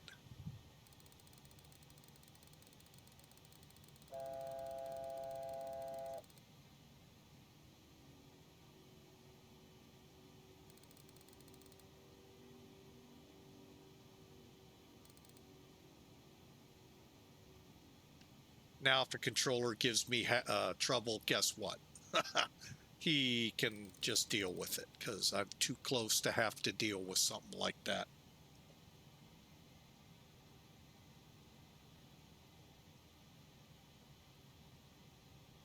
Okay, next speed will be 200, and we're in hyperspace. Chewie, take us out. Take us out of hyperspace. Come on, we're almost there.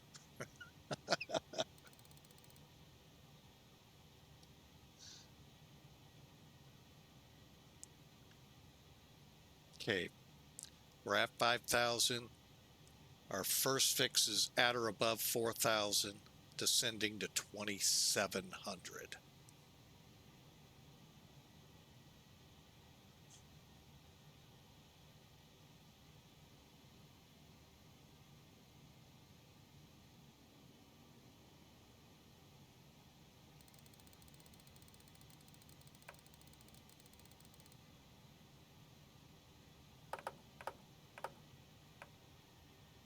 Okay, we're armed. All right, when we start this turn, we begin heading for XIDOD.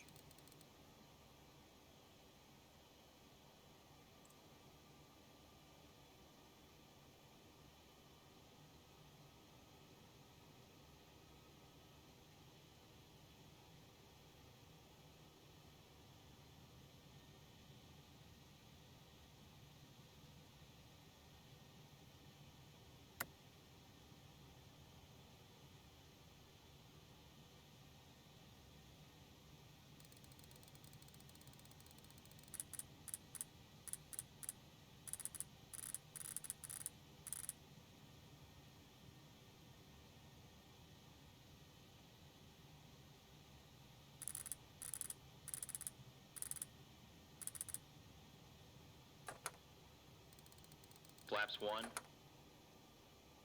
Flaps 5.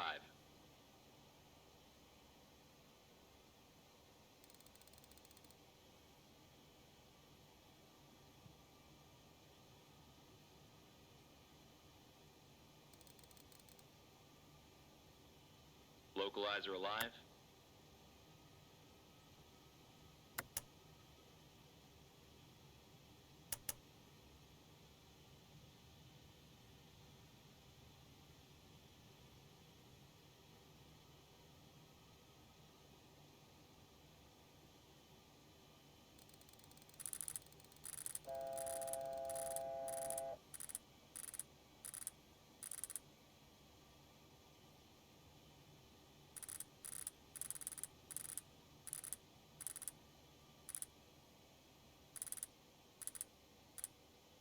Gear down. Flaps 10.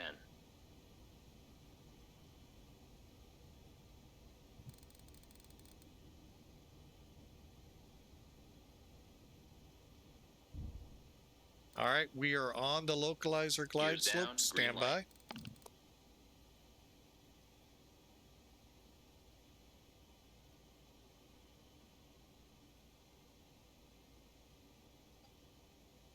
Yep, our temperature is coming down, so it's working. Not, but it's working.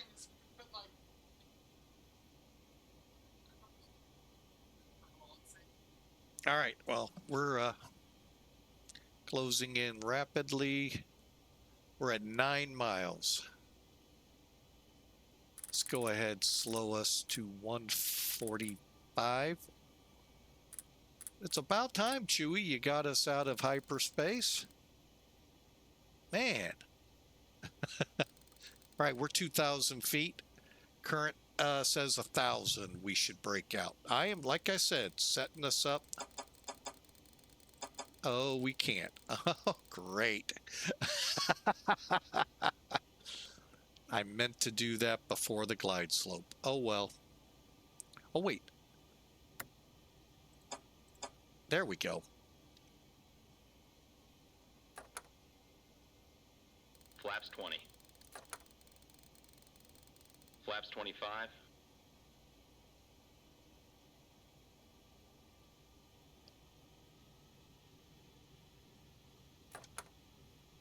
Flaps full. Flaps 30. Brake set. Spoilers armed. Landing checklist. Gear.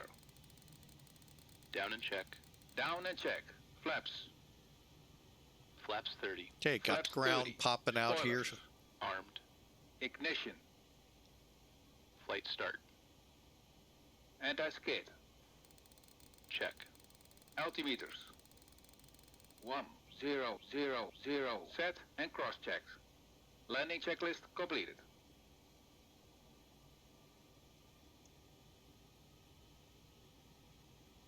Auto land status arm. Okay. No runway yet.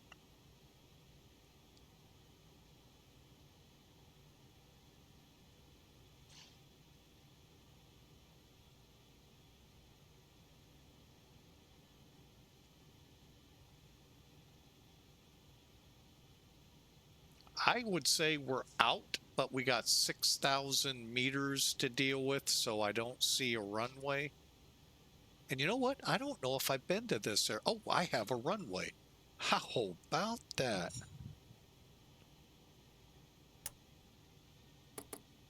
$1,000.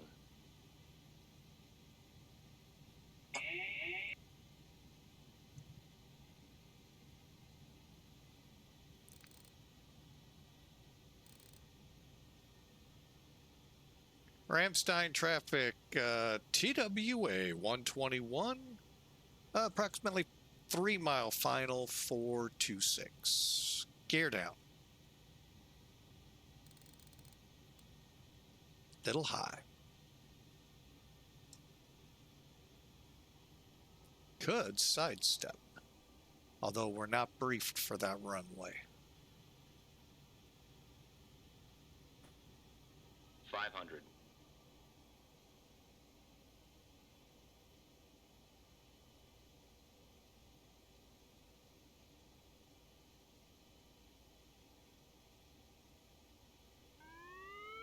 Approaching minimums. Landing. Minimums.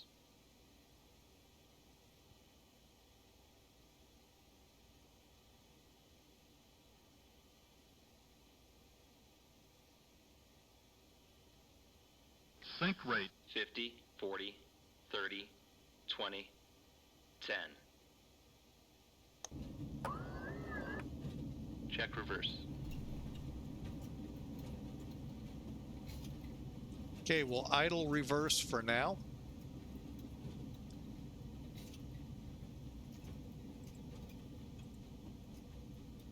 Auto brake off. Out, off, reverse. 60 knots. And we'll make the next taxiway.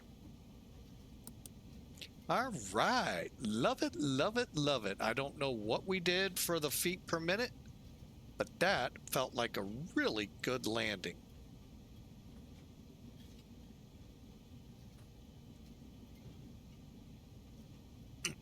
Now, this time, folks, I will not rush away. We're going to go all the way to the parking spot, and we'll go from there. That's because it was. Well, thank you, Godspeed. I do appreciate it. Here comes our exiting taxiway. Taxiway Golf to the ramp. Then we'll figure out where to park this beastie.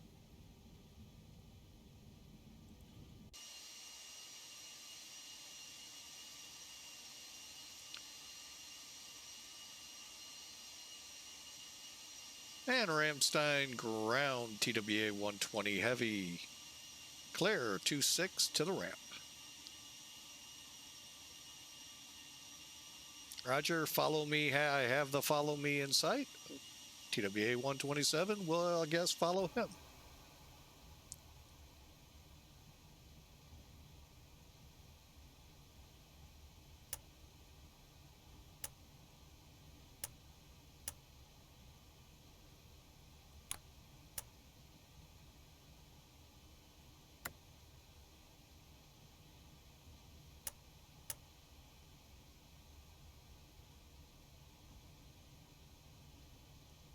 All right.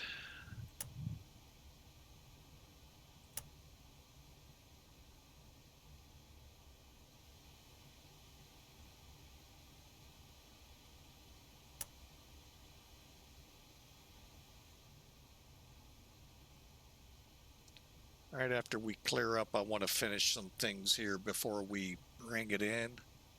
Oh, United beat us again. All right.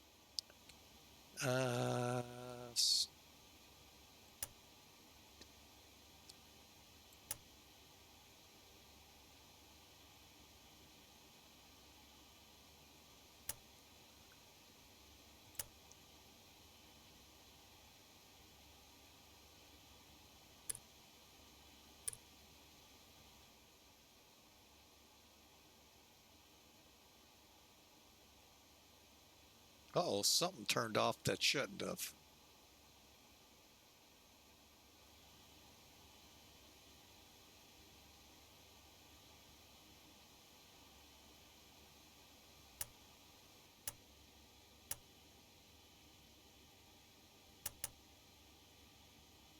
Hang on, something's not working right here for me. Why are we having troubles again?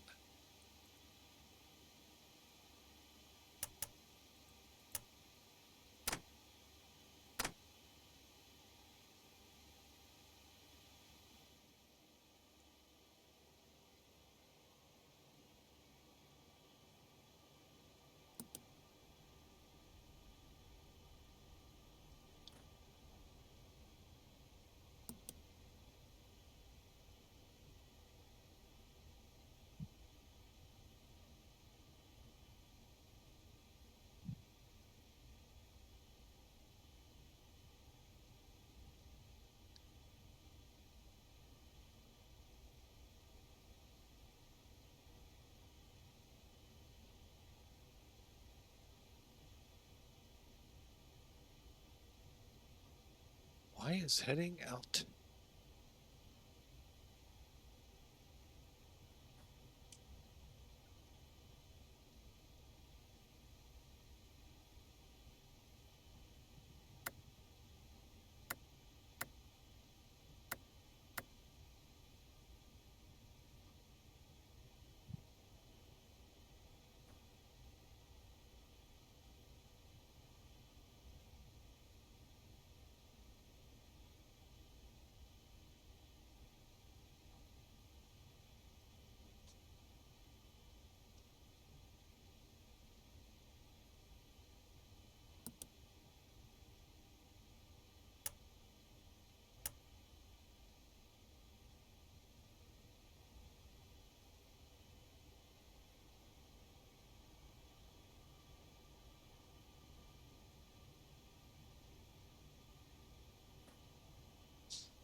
After landing checklist. Brake pressure. Check. Body gear steering. Arm. Auto brakes. Off. Ignition. Off. Engine and wing anti-ice. Off. Radar and transponder. Standby. Flaps. Up. Spoilers. Down. Stabilizer trim. Hold on.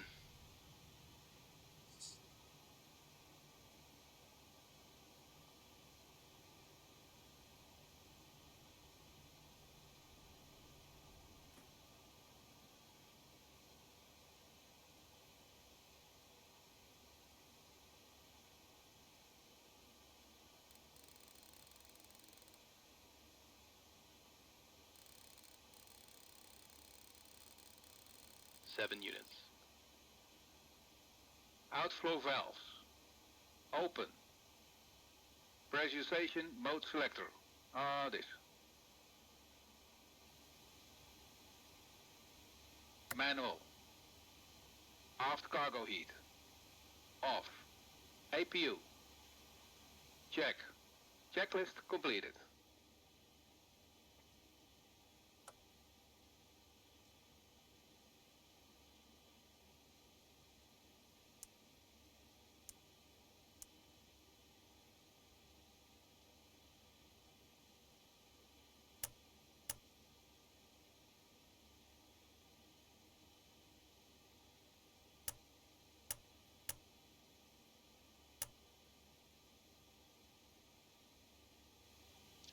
Really am at a loss.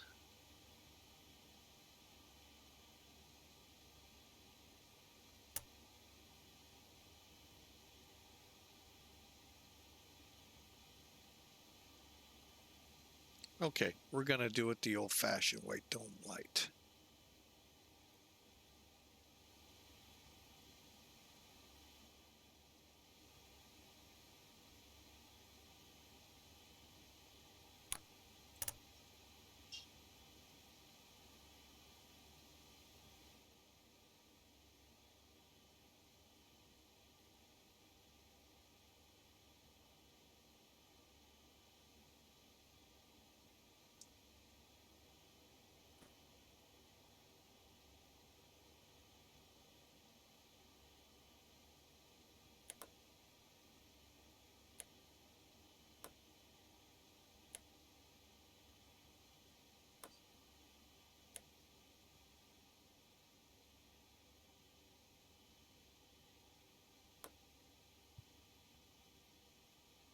Cockpit to ground. Put the chocks on.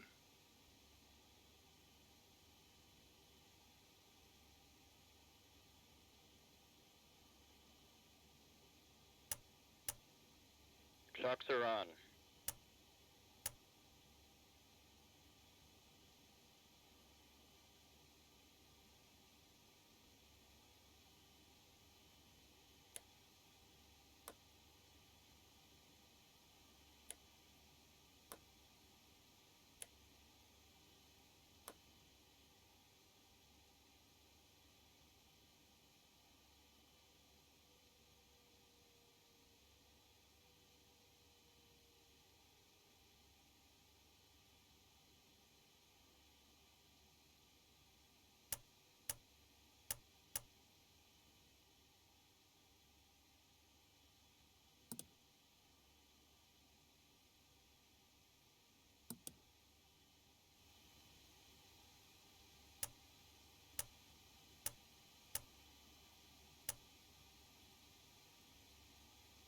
Cockpit to ground. Connect ground power.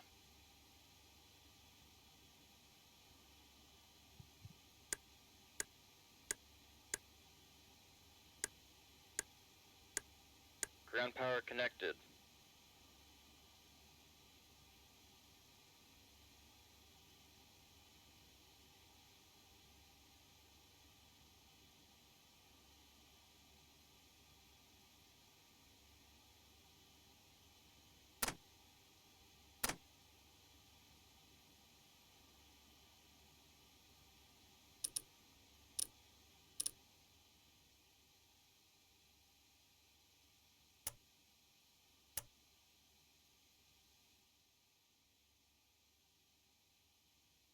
Really don't know what happened here, folks. Really don't. Okay, well, anyway, we're parked. We're going to go ahead and run that last checklist. First off, let me get 1L opened.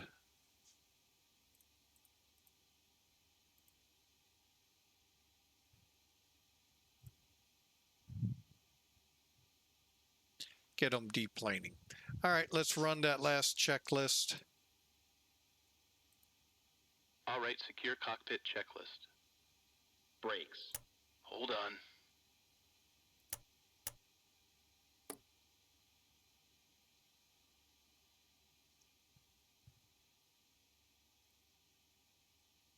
Beacon lights. Off. INS. Align. Probe and window heat. Off. Back valves. Check. Fuel boost pumps. Off. Reserve tank valves. Closed. Hydraulic panel. Check. Oxygen. Check. Flight recorder. Off.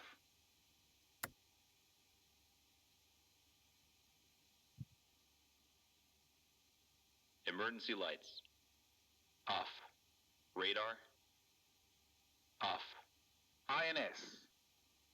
Off. Radio switches. Wait. Checklist completed. Okay, we're done. Okay, really don't know where we lost things in here. Again, second time. I'm really looking it over. So let's just go into it. Look at the flight, see how we did. We'll do it from outside so you can kind of get a look at the aircraft. Who knows? All right. Like I said, it did feel like a good landing. Godspeed said it was. Sorry, I got fixated on trying to figure out what the heck was going on inside the airplane. Okay, so let's first, let me take care of the airline.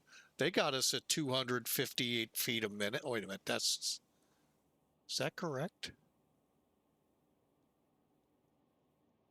Yeah, 258 feet a minute on a 7-hour, 23-minute flight. Now, that's how long the ETAR system was up. Hang on a second.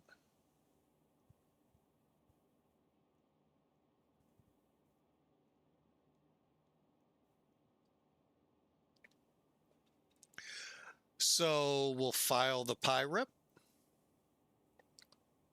All right, so overall, we've gotten about a 247 feet per minute average here. That's actually not bad. All right, so let's dig in, shall we? We're going to start with Elevatech.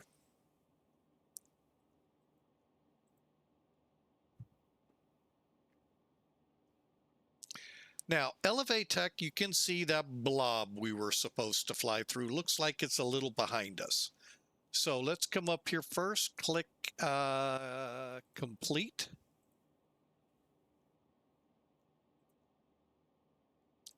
Let's take a look at it. 249 feet a minute at 129. That's actually not bad. That's about 5-6 knots slower than we wanted. Not bad for a 1.0 G landing. 8 hours, 33 minutes in the air. Block time, how much it should take, 6 hours, 52 minutes because tailwind.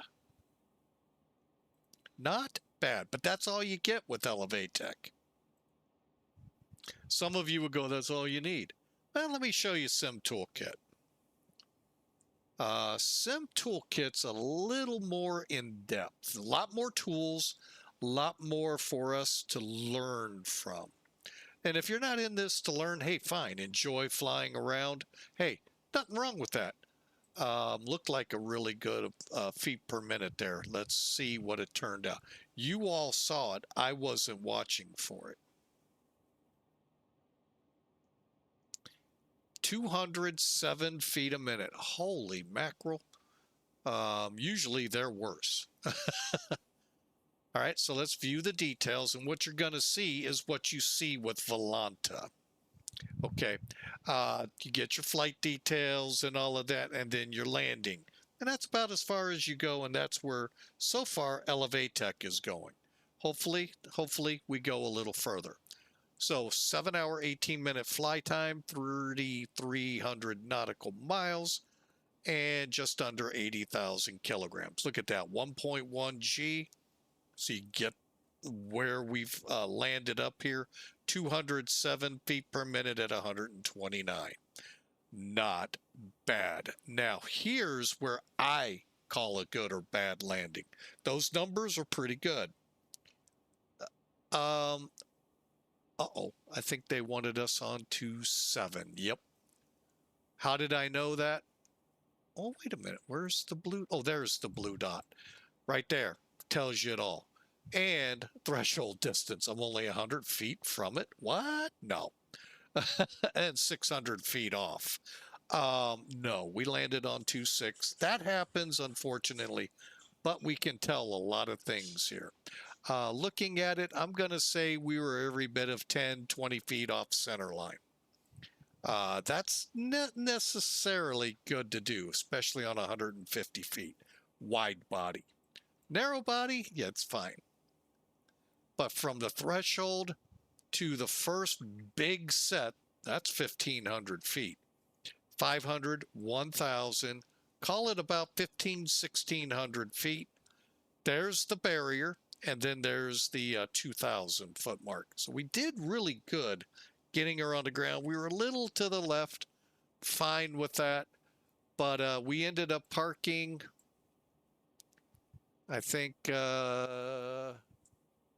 like right about here-ish or here-ish. So overall, I think the numbers, did a good job. 5 degree nose up, a little bit trying to correct back, but overall good landing. So, all right. So, Spaceman, Convoy 121 has arrived at Ramstein. I hope y'all enjoyed. This was fun. I really had an enjoyable time, and I hope you did too. Again, TWA, beautiful scheme. I love this one, the double globe. So I hope y'all enjoyed, and we'll be back when we can. Part of what I'm doing for Lent is I'm not putting flight schedules out, and I'm kind of hauling in what I fly, just to give myself more time to be with the Lord, reading my scriptures, devotions, and getting closer to God. That's what Lent's all about, our relationship with God, getting closer and learning reading scriptures. And so we had a great verse of the day today. That's a very simple one, but yet very pivotal. Jesus said, basically at the Last Supper, if you love me, follow my commands. And it would go on to tell you, and if you follow my commands, what you pray to me, what you ask of me, I will ask of the Father for you. Yesterday we had one where he's at the right hand of God the Father, interceding for us, pleading for us every day. And we just have to acknowledge God and take his wonderful blessings he's poured upon us. Jesus died for our sins, and all we have to do is accept and follow the commands. Pretty simple, if you ask me. Although it can be very daunting when life comes upon us. Just turn to Jesus, turn to the Holy Spirit. Jesus said he will not leave us alone when he left. The Holy Spirit came. The Holy Spirit is God, is Jesus inside us, helping us, guiding us, teaching us. And that's what we need to get in touch with in a more deeper relationship during Lent, during every day of the year. But Lent is a great time to start when we set our minds to the Passion Week coming up. I hope you all have a fantastic weekend. Like I said, I do not believe I'll be able to get up to fly tomorrow or Saturday. Sunday is always dicey, but I hope you all enjoy. Y'all have a fantastic weekend. And remember, it is St. Patty's Day Monday, so be careful, be safe. We'll see you hopefully on Monday. God bless you all. We'll see you then.